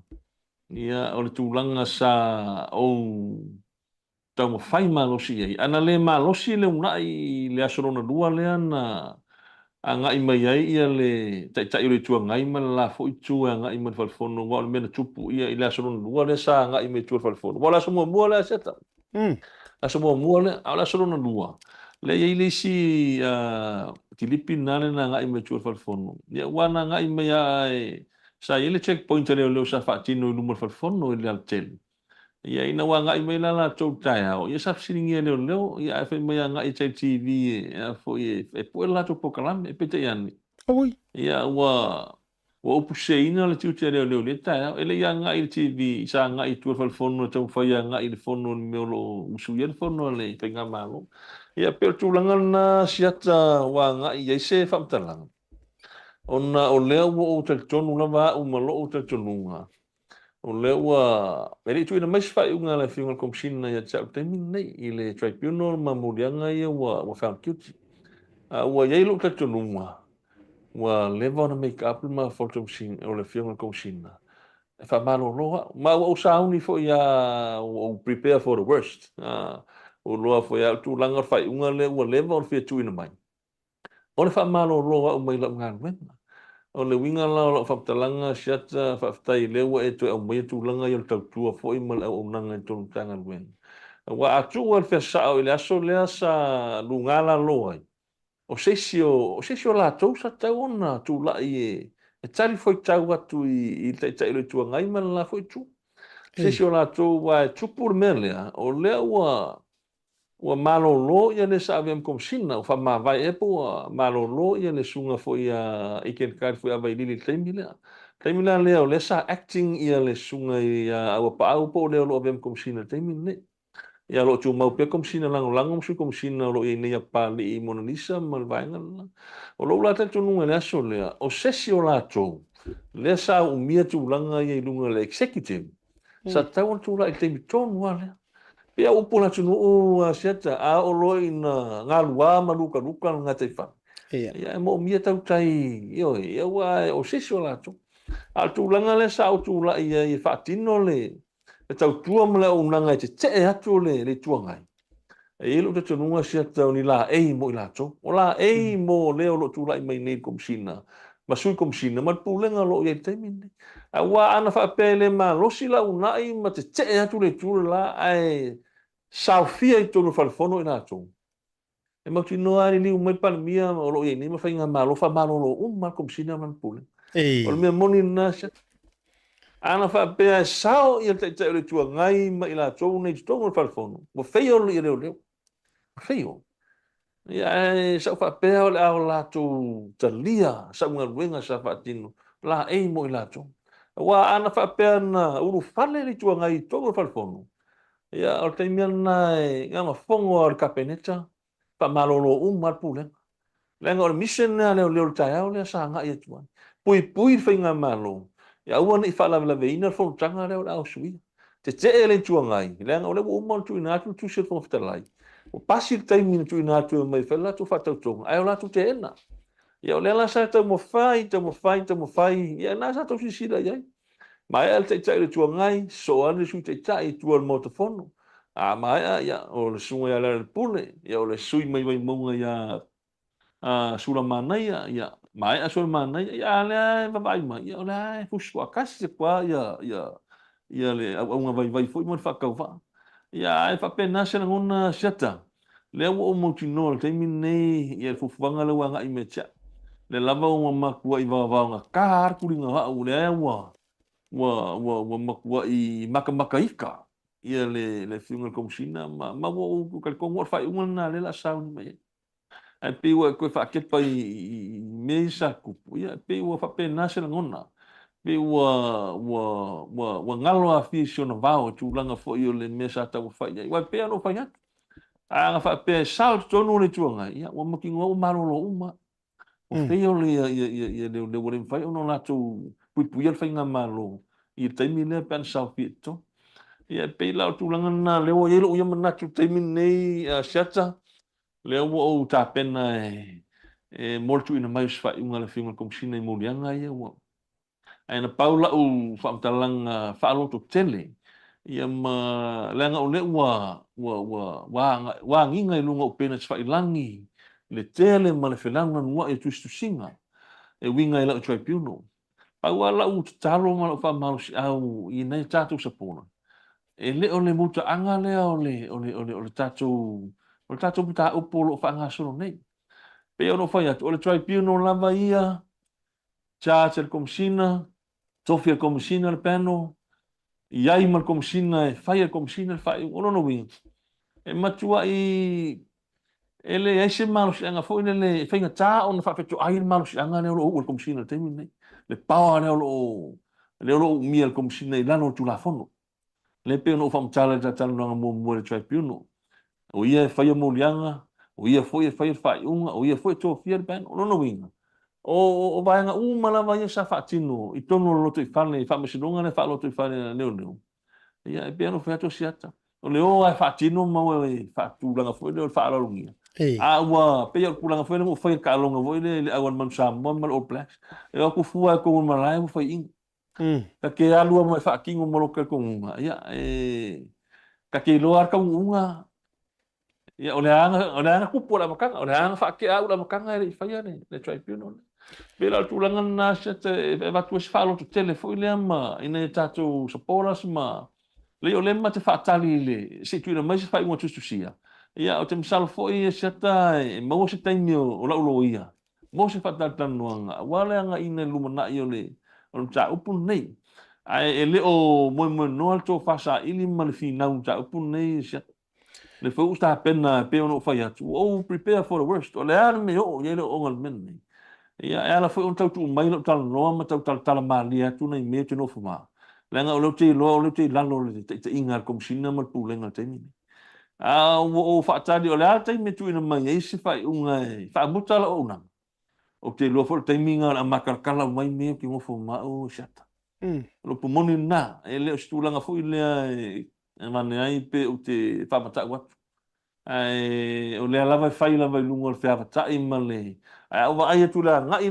mai ai o matua I maka ki ane le mele o ai o ku la fo ya o fai lungo le itama lungo tu langa fu le o le ai o se tu ava no Pauan mele wa I lo ta tonunga le I tu langa fu le lo polenga pea ona e lo ta tonunga I le fai unga ma mene e pea kalo sia ta Kalo sia e le pispisia I me fu fa po kiki lenga o le te mana tua le saunoanga se tasi fo o senior politician tu langa le sunga ia la fiunga ia tinu so ia lo fa Ia. I se tasi o la fata tananga ma le sor pule Mali o te lenga mantua. saunoa le fiunga ia tinu wal le vona mana tu le pamala la tu ri Pi o toi o alo ma fo fa le saunoanga na la tinu se tasi o la fata tananga tapuala len saunoa le fiunga la tinu o leva ona mana o ia tu le epa ma le ala tu ri o le ala te nofo o ma fo I le ma losio le ngau le e a fo I le komsinga kulia o pe fo le mai e isi si le ai Le kule sa inga. e isi e kule ia me fa I wan nei Kalo si ai lo pisi a fo I le si pulang kau por kiki ma pulang fa penga fa I wan ai se ala wa ma ai ma a wale fa kari se ia mai le tisise ia nga kuri lo la wa me lo ia wa ma kwai ava wa ma I kaka wa kwai ia ko kula ia ku I nga luma se kuri ia le la wo fa tos le wo fa ko prepare for the worst melmi ia wa kwai ko nga me se fa unga ia se wa ha I lo la a fo e ma kwai fo la le fa la me ia ki ngo fuma ia me se ka ku fa msingonga ia nga o fa pe kwa ka ku ua le faapolea o le faakalis fai un kuskusia ia o nga mako so kai le manlo e fuafuanga I le ngaiga ia mo pulang foi apili fai un o le tribunal no kuinga mai na nga upo mongia ia le tribunal la ia nga mo ka ko silfia ine ka fai aku nga o mangingo makarvai e pule ao ia komsi e nga fai mai fa kingo mai kuinga ku fe a ko unga nga me uma e pule ao ele finga komsi ga yung malu si anga ngi yo lo tulafu le la lo kalia ia o kai imun mu ia le ka kuanga ia I makua ilo au lu na fi chata mo nga falo Wow. O lewa mantua fa fonga. Ioi, o le tanto wa tunu. Wa sa fa o ti lau fa to fa la inga. Mo le ya se vai pangoa me se ao le tati tala no le tribunal langa wa uma. Wa uma ilo ilonga o le wa fa mapu e mai.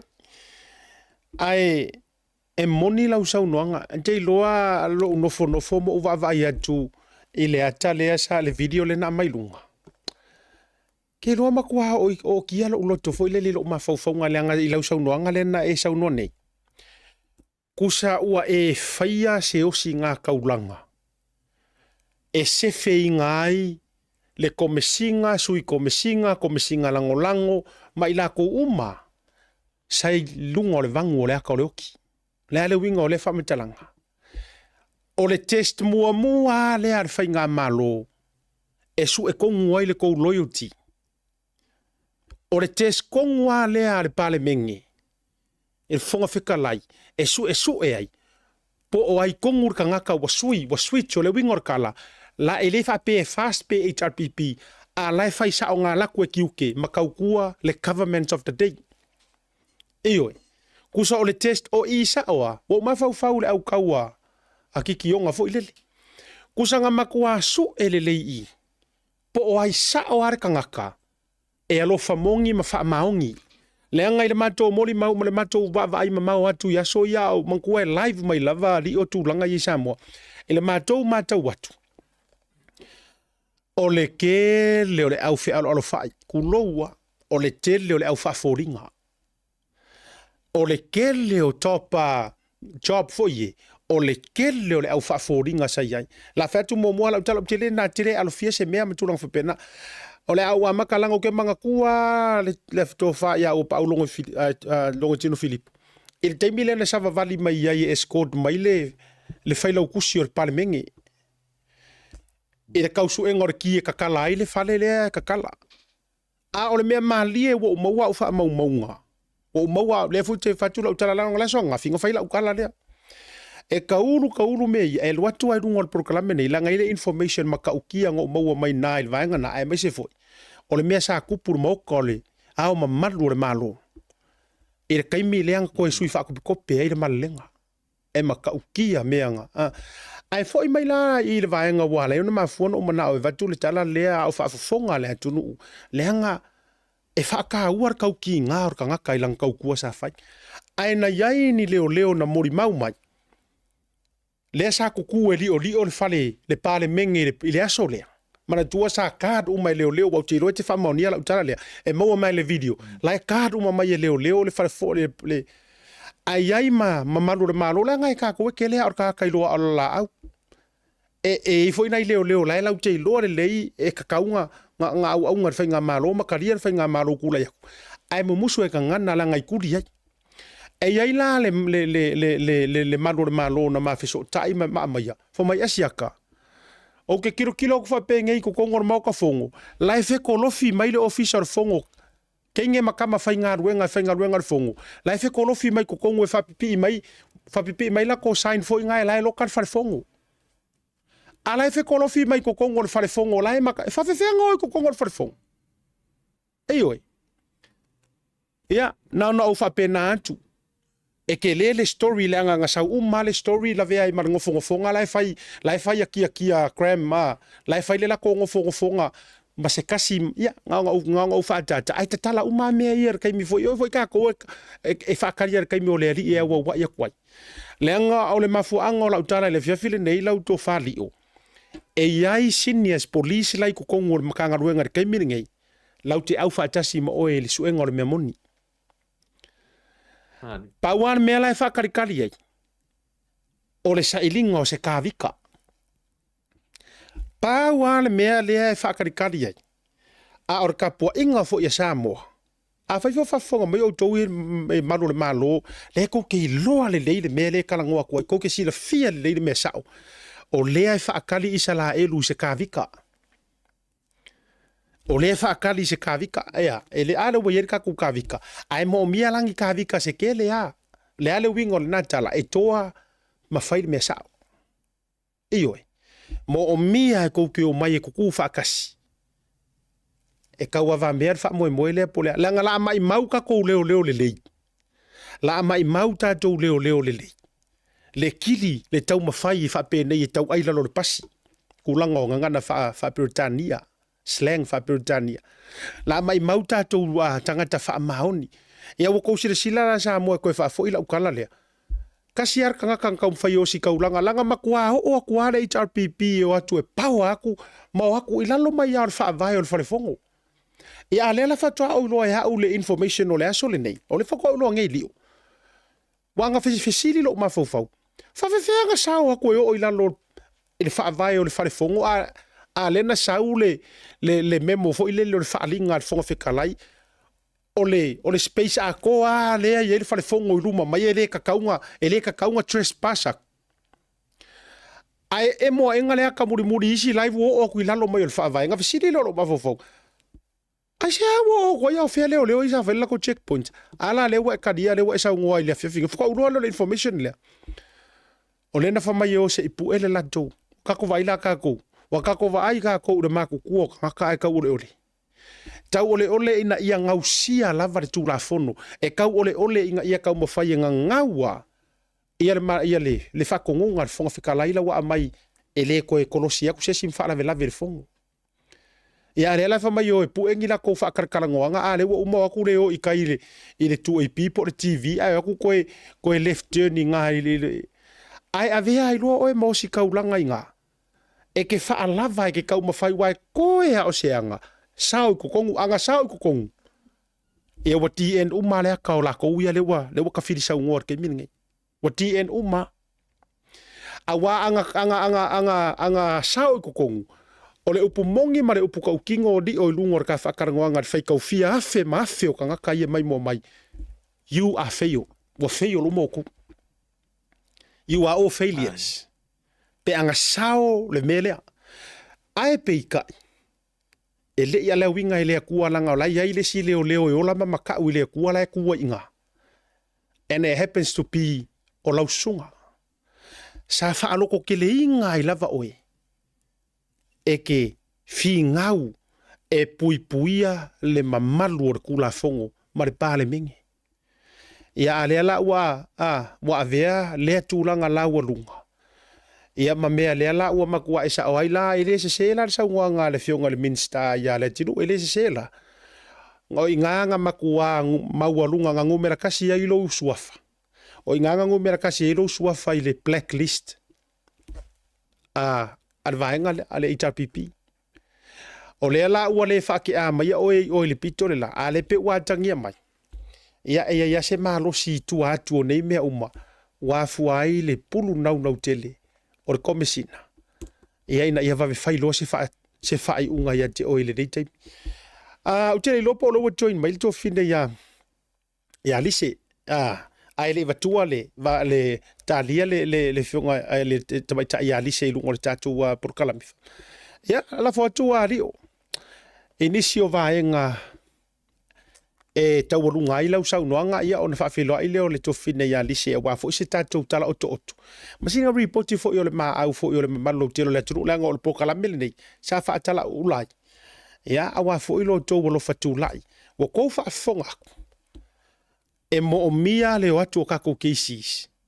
E makua mo o mia le anga e o kera longa e o le case le ka uanga wha ingoa o le case o le century. Le case le ngei. Lo no winga matua mo o mia lafa. E ala fo atu leo. E se vaenga te fia sau doai. Au tali ali tatu so tainga. E a marita mai ta ia lise lungo tatu por club. Ia, whaftai tēne lava siata. Talinga lava fio longo wa mana ia lava le whaasoa le tula fiafi.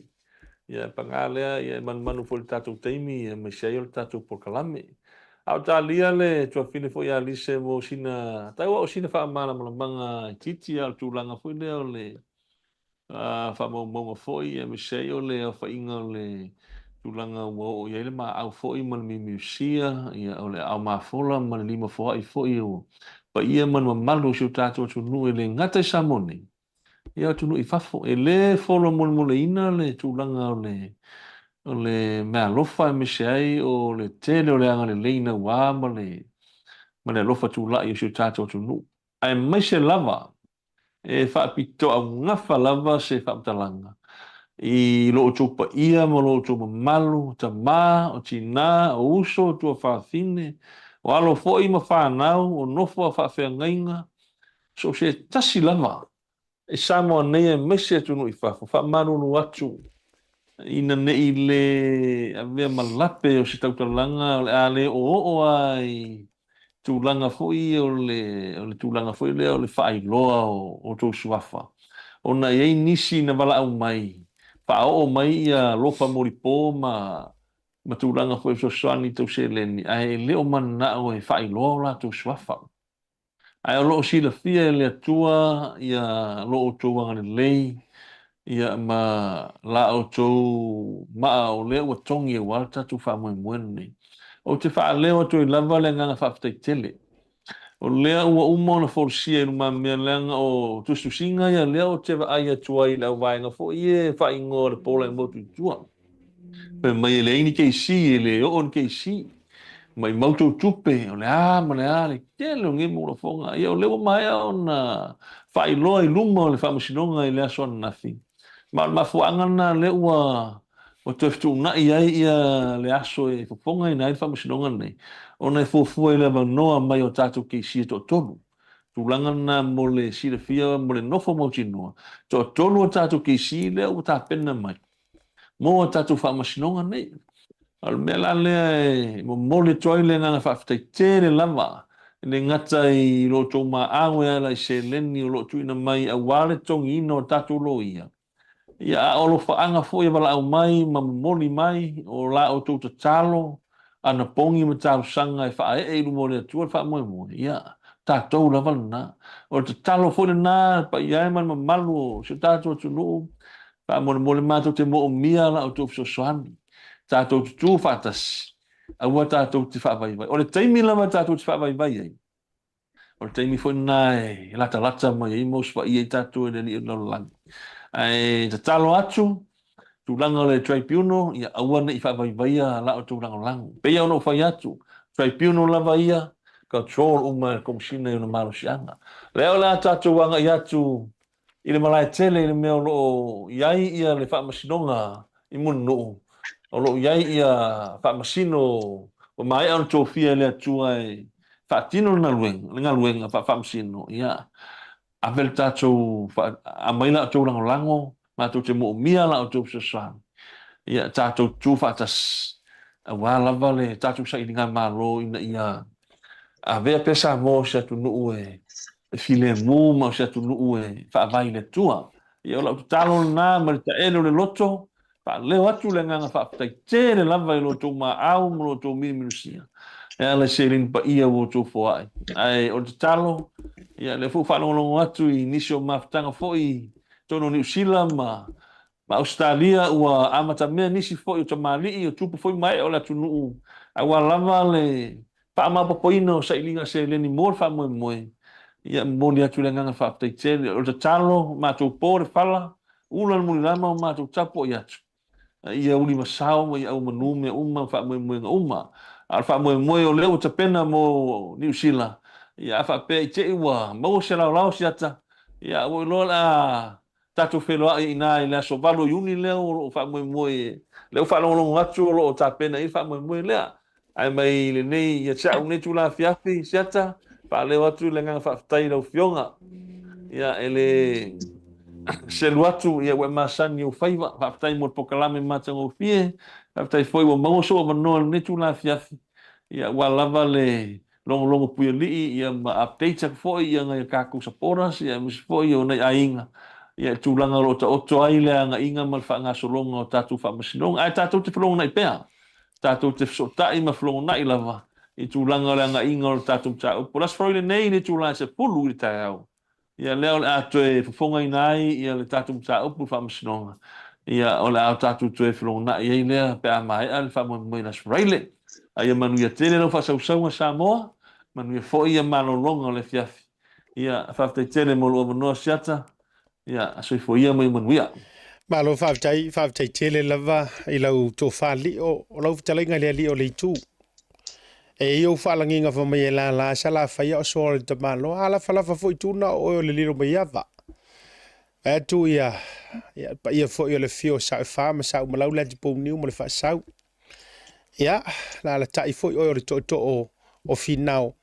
Ia o le pule fo i e whaitau i e to o mātutua o le pule o noi sa la whai. Ia vai fo e tala noa ia li o. Ia aleanga o lo walo, o lo wa fine na usua tu ia. Le tama o mali e tō tia. na mafua ai mali e fto fiti se manu o le tama i tala ave ona tala i le usunga o le ngafo le mali e toa na o atua ina i pautoa ma pauwesi. Ia, nei ua ina talitali malo foi. Ia, ia vai nupo. Ai. Lono winga, oi o le tangata e mau malo. Oi foi o le tangata e sa ili malo. Ia, e momori le fa malo ma le fa fteitili. Ia, ile nei vaenga o le afia filtava noa. O le ata fato fa. Ai o le a se e mai le sa folau. Ia, o le si foi tau au vaa o lo ngā pātia le nei taimi. Ia, se i fai se tala. Ia, ma se a mai sina o tonga foi o na inisi o vaenga mo le fiafi. Ai, fato fatu. Ia, se fua seata. Fa se foi na. Ia, fato fa ili to fa ia li o ai fa talo fa ma fa. Welcome matu o fio mai amatala mai au. Lise Marie Schmidt. Ilungo le tātou prokalame le nei vaenga foi o le fiafi fa malulu atu ai le tātai mi fiso tai. Ia ua fai au ua pe ua se e mali e fa longo le tunu uma le tele o le mau news story. Ia ua le ala lea ai o lea. Ia fio mai amatala mai au lungo le prokalame le nei vaenga le fiafi malo le folau ia te o le tofine. Ia, talo fa siata, fa talo fa tui i le pa ia fo ima le malu sa mo fa peona fa fo maima me se fo io silisila mai le pokalame le ne afia ia asiata wa uia sa ko kikia fa yaku alu lo fa umane po se yo tsaya yo ko ba fa uia wa salinga fa longo fo ia le saunoanga fo ia le ale tato malo fa la mia sa ia mo ati tia. Ia, patalo fa Samoa, talo fa seta. Malo, tate tau fai fa talo fa yo e kusa o maka ua e va tula te tala li e so se fa teimi fa tala no ai foi mo auto me se foi li to fa ya li o malo me o le tele yo le me fo ma le news e tau na sila fia le to tele. O yo lea.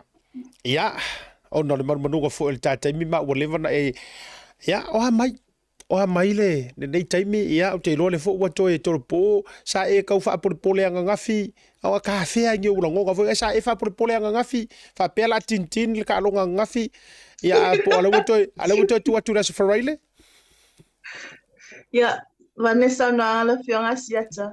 Yo tinga so fa pe te fa ile upu fo ile fa Britania. Don't sweat the small stuff. Ia o tato ai na wa ele ma se fa pole ina pos fa pole vale foi sai tia pa lava a fa pe o finangalo le atu o taimi le tai le longo amatai o na ale ia there's always a good and better side of everything. ia na to no lava ia la ga le tu wala fo to e o na to tu la so fa le ia look foi pole ase tu o la so fa le la to ai la tau ia mai se tu langa fo ia ta penanga ia wa fo ilo ia o le ua mautino atu la tatou lo ia ma tulaga o loo tau mafai le keisi o loo feagai nei keisi si mavaega uma faapena ia ae o le a se tulaga le maau o le atunuu a o tulaga lelei e ono lavatia ai ia ma tulaga o le tau avameaina o faamoemoega o loo tau saʻili nei i le faamaoni Papatai asiata ia o te tatonu o te le se e atu fa ala ilo le ma a fo iwa o fa pe ona fo ina mai ma o ma o fa ma popo ina nei time ia vatu le nganga fa fitai ia o le nganga lava fa fitai ona o le silami o fo ia mai se o le tau pati mai o le atunu o le ngata i tonu lava Samoa a o tafe fio le lalangi o fa pe ona tu tavili mai ia mafoa i mai o le ngata lava a mata mai lava le foa i mai le tala e au lava i lunga i le tumutumunga fo i o seleni o fa pe ona foa i mai e pa ia male malo le tunu pe o le nganga fafitai e a vea ile nei tu la ma leo noi tangata fatau wa e fai ma leo pe fai fo i ma fonga o le komiti atoa ai me se lava i matou nei o lo a fia le matau e vatu e se nganga fafitai ma matou nganga fafitai ona o lo o tou alofa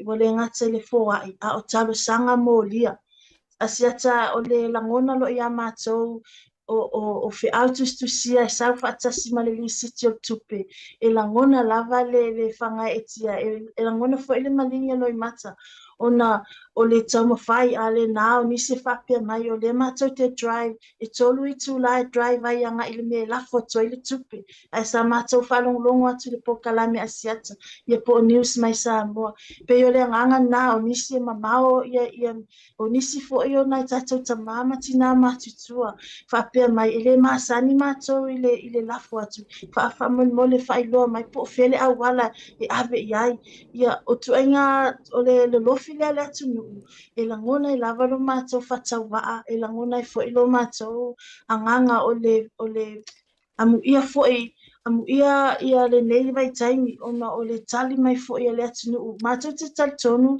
e le whaingo fie fo I lo tau tua ai atu nuu mamao a me se lava sio tātou atu nuu le tamu whaingo tamau aina ia mai se o le soifuanga lo iai alo whapea lava o na tatala le whaitutoa o te su e fo I le whamalama ma tau tilo mai se avani lava le upo toia te au ai e tau whapea sa ili whaatasi le ami o tonu a se ata le ngātia fo ia le tutamili mai le ngata lea o I lātou o te le whae le atala ai o I lātou o whapea o na lango I le itua ngai o lātou whapea mai vili mai fia tala noa ma vili mai a mai le se leni whapea mai ta atia al mātou whapotiki ai mātou te fia tau la I ma muli le whaia le ami o tonu o na mātou te alofe o mātou walo mwhanau o iai fo o mātou visions ma mātou viewinga le mea lo tupu mātou te le mana I mātou whanau e pa u atu ai I le nei tu ai ngā whainga o wawa ai ia ele o se tala vane mātou o le tala e momoli mai e le pa ia ma le malo le atunu whapea mai ele mātou te leo atu o fast o maa ni fast o mātou ni HRPP e tau mai lava e langona ai le mātou nganga whawhitai ma le maua lalo fo o mātou tangata ona o le e mātou te taritonu not all Samoans are rejecting this mission o lai ai le mapoponga tangata a wafo ele sila ma whatino ino le ngā luenga o mātou tamu whai ai o te taritonu o le awatu fo I loa te ma aua ia I le tatou mo le sila fia pa ia ma le malo tatou atu nuu le taimi nei pe ona o whai atu mo le si tatou polkalami ua tuai le mātou tala ai ua wawe le sawa le se leni ai ua mawhai ona mātou wha mawina le se lau valus fu tasi donas se lau valus fu tasi donas I le taimi nei pe ona whai atu it's going to be pe mai ele report solo o whai taimi nei it's going to be more this number is not going to be at 181 o le asi itia I lunga talitono le silipoti o le alwatu ua tolu se lau ona o le whaitetenga o mātou leo e tala le tupe e iai le taimi e snap by systems ia ma ona le to tele fo o nai tangata malisiki mai whaasolo solo lava fo I le avenga o mātou visit ina ia tala ina mai tua ma o lo ngā lulue fo I le committee a le taimi nei se lau valus fu tasi donors o whaapopo I matatou local donors I le se lau valus fu tasi le nei maua I le se leni e onos fu lulua afe fitu se lau fitu fu tasi tala ma le valus fu seni pe no whai atu ua leo matou tau a ina li siki e teli e whainga tāwha matou tā no whi calculate le amount I'm whaino whai atu I le MoneyGram lava I e taimi nei e silia mal fitu afe le tupele I talaina mai tua ona o waiai ni poloka ni si pela o au poloka le MoneyGram ala iai le se le ni e fitu afe tau na sautua ia ma o isi tatou fale tala tupe le mawhaiona ia o loo iai fo isi se le ni o te ilo esi li atu fo I male fitu afe e te tau fo I ona au mai to tonu ona o loo iai o loo poloka fo isi tasi pe o le sunga ia le fionga I le whaipule ia whipule ai pe o le Western Union lava ia o loo poloka I le sunga ia whipule ai pe iau pe ona matou whaaleo atu lea mo tau no fusila fia ia ale MoneyGram mo I lātou whaapena senina mai tupe I o wingoe le MoneyGram ia e tu talusanga atu lava o se talusanga vai ona o le to o tele o tau e pe mawhai ona tau toi susuanga I le MoneyGram I se agent e lata ane e whainga redirect lau transaction i le inoa po le suafa le sunga ia li o whatau malama au awa ia ma le fionga le whai pule ia whipule ai am whai mata sua a o le MoneyGram lava ia ua poloka Western Union ua poloka le fionga i le whai pule ai peina o le tōwhai a li o loo whapea o ngā on umai ei me toru whaali ma ia whalitatu pela okay lava ia le fionga i le leo ai o le tūlanga naua ia lima au Samoa ua ona sefulu lua afe fitu se lau fitu su tasi tala ma le valu sefulu sene ma i le pe ona whai atu o loo iai lava o loo sau lava le maa au leisi matou whatatanoanga o le awatu ai isi tatou donors toe watu fo i le anganga lea o loo matou sa ilia pea se 10,000 donors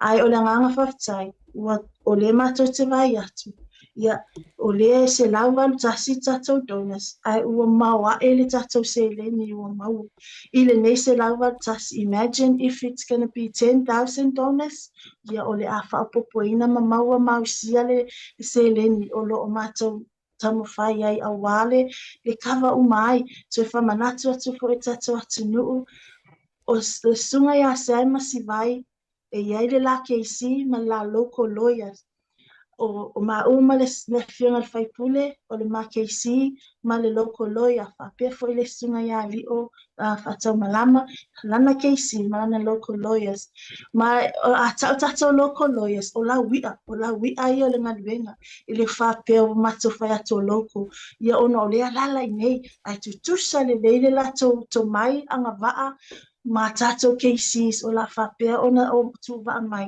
paatino le ngaluenga o lo matou mangana oai awa fo i lo o tau fo i nau mai i le sa ilinga fo i o se seleni o lo matou au ngani atu ai ai whapea lava ia whawhitai Samoa whawhitai le alofa whawhitai fo i lo tau titi whaitama whawhitai fo i le whina le sa ilinga le ami o tonu Malo vai ia te o fina lise. Ia mana tu foi Samoa, o na o tau whaafonga maua, i le tūlanga fo ua iai. Ia malo lava le au mafola, na o tau whaafonga atu fo i saudoanga le te mai tai o lise mai tōzina sa mai suza tōzuru i Samoa. Ia, mo mia lo, mo mia bea lo, awalanga o pili o keisi se le tau ngofie.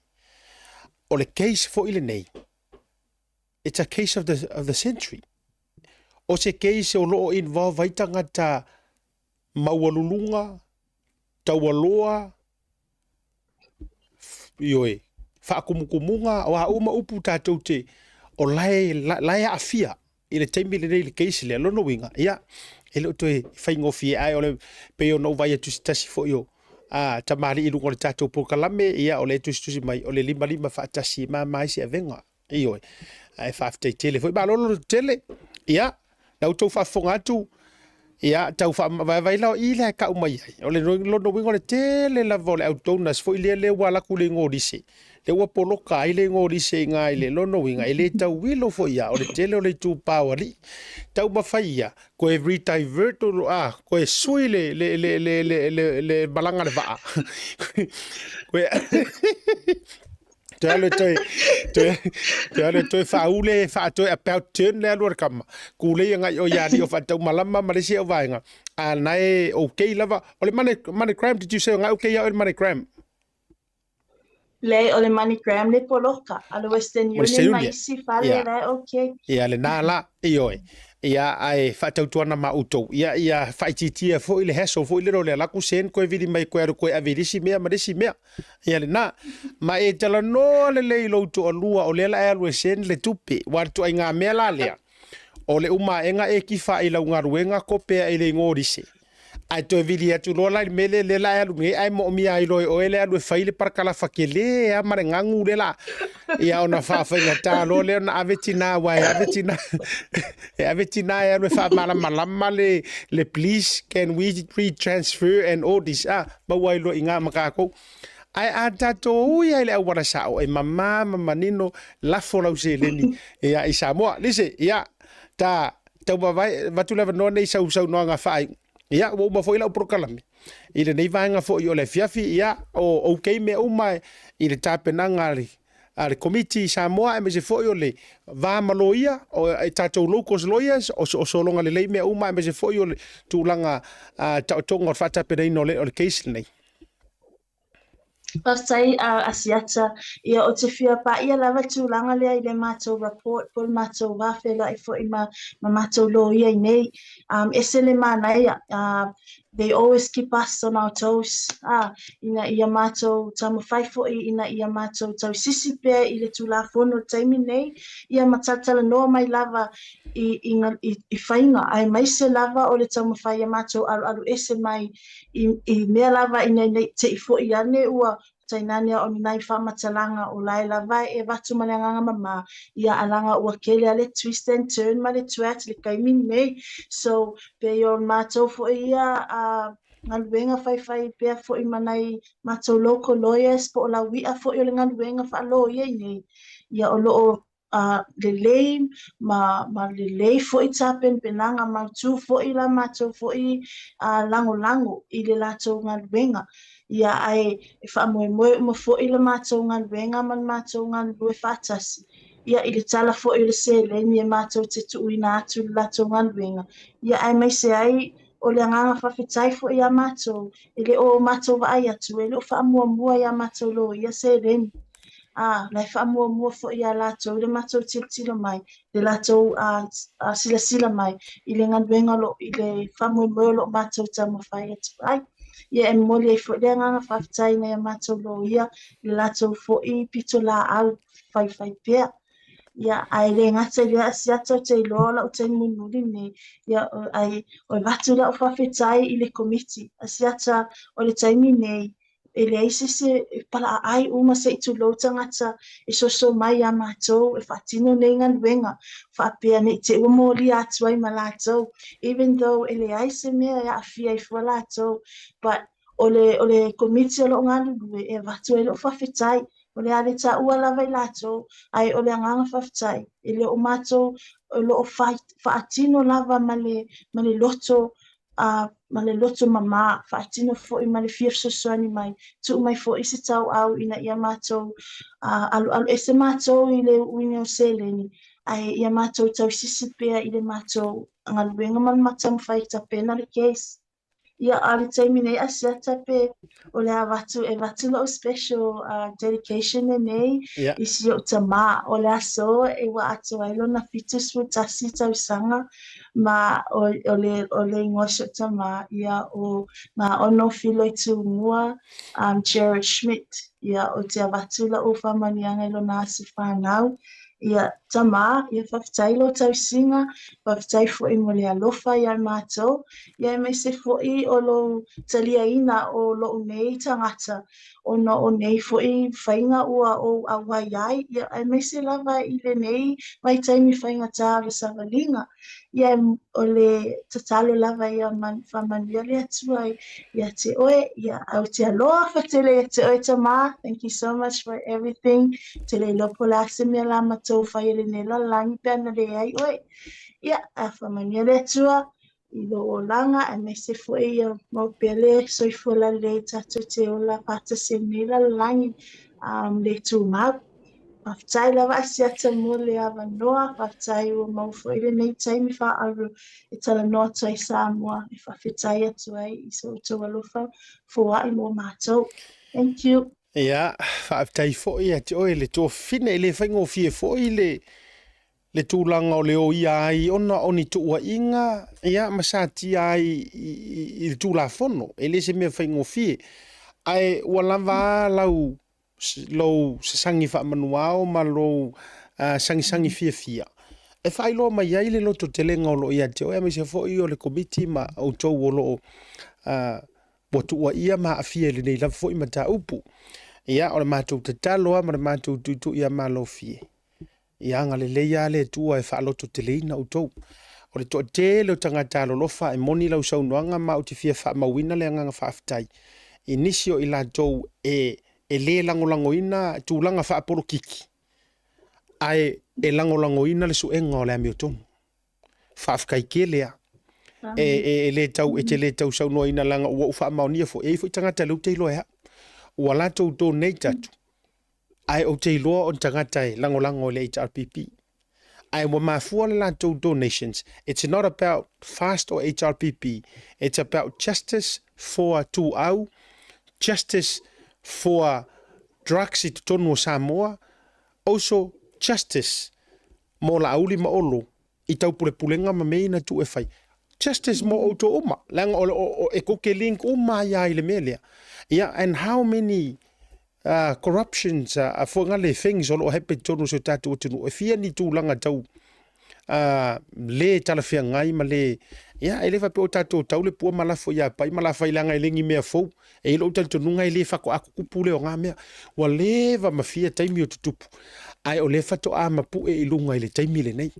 Ia, maua to loto tele, anga le leifo ile tua mo fa popo atu fa munu tele la soi fo se tua a o esa no le na tu ina tu lunga le ata fo yo ia ma na yo matua.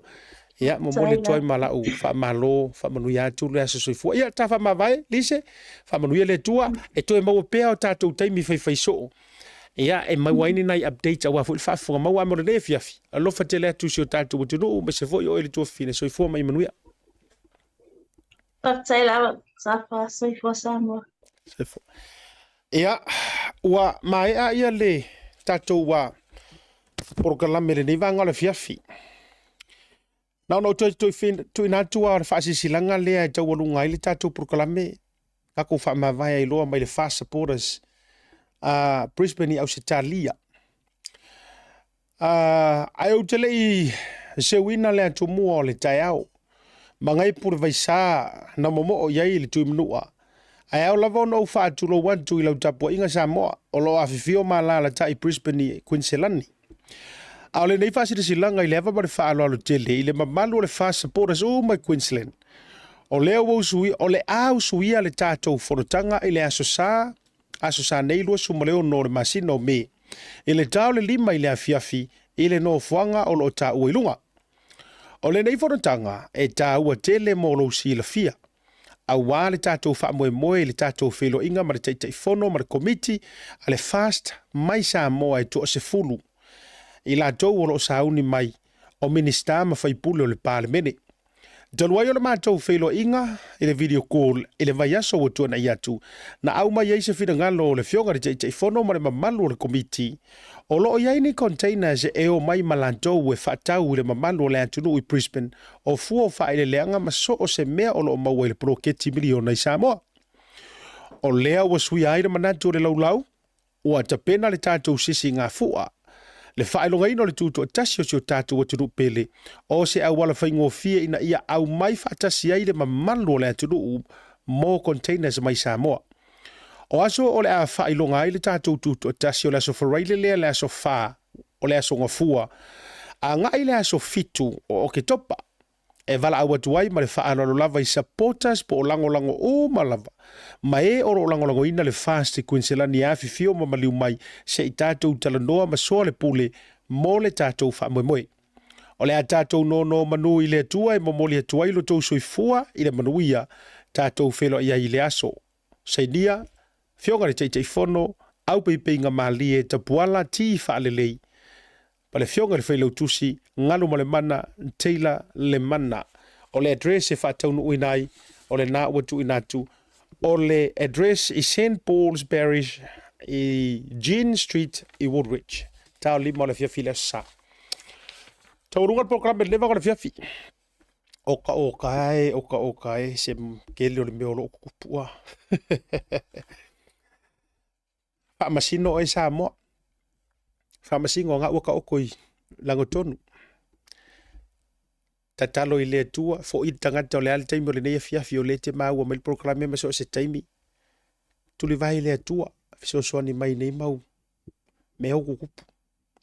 Tatou tatalo fo ia toe liu ina loto o i lātou o loo whaaululu iai nei matanga luenga ma i lātou o loo iai le lima taitaina o nei vaenga uma. Tatou tatalo fo i mo lako. Kakalo ai. Eoi. E mawhaianga wheliuliwa inga. Fela e mawhaianga wheliuliwa inga e le anganga pa ia o le tua. Ia, whai utatou pokalame nei vaenga o le fiafi.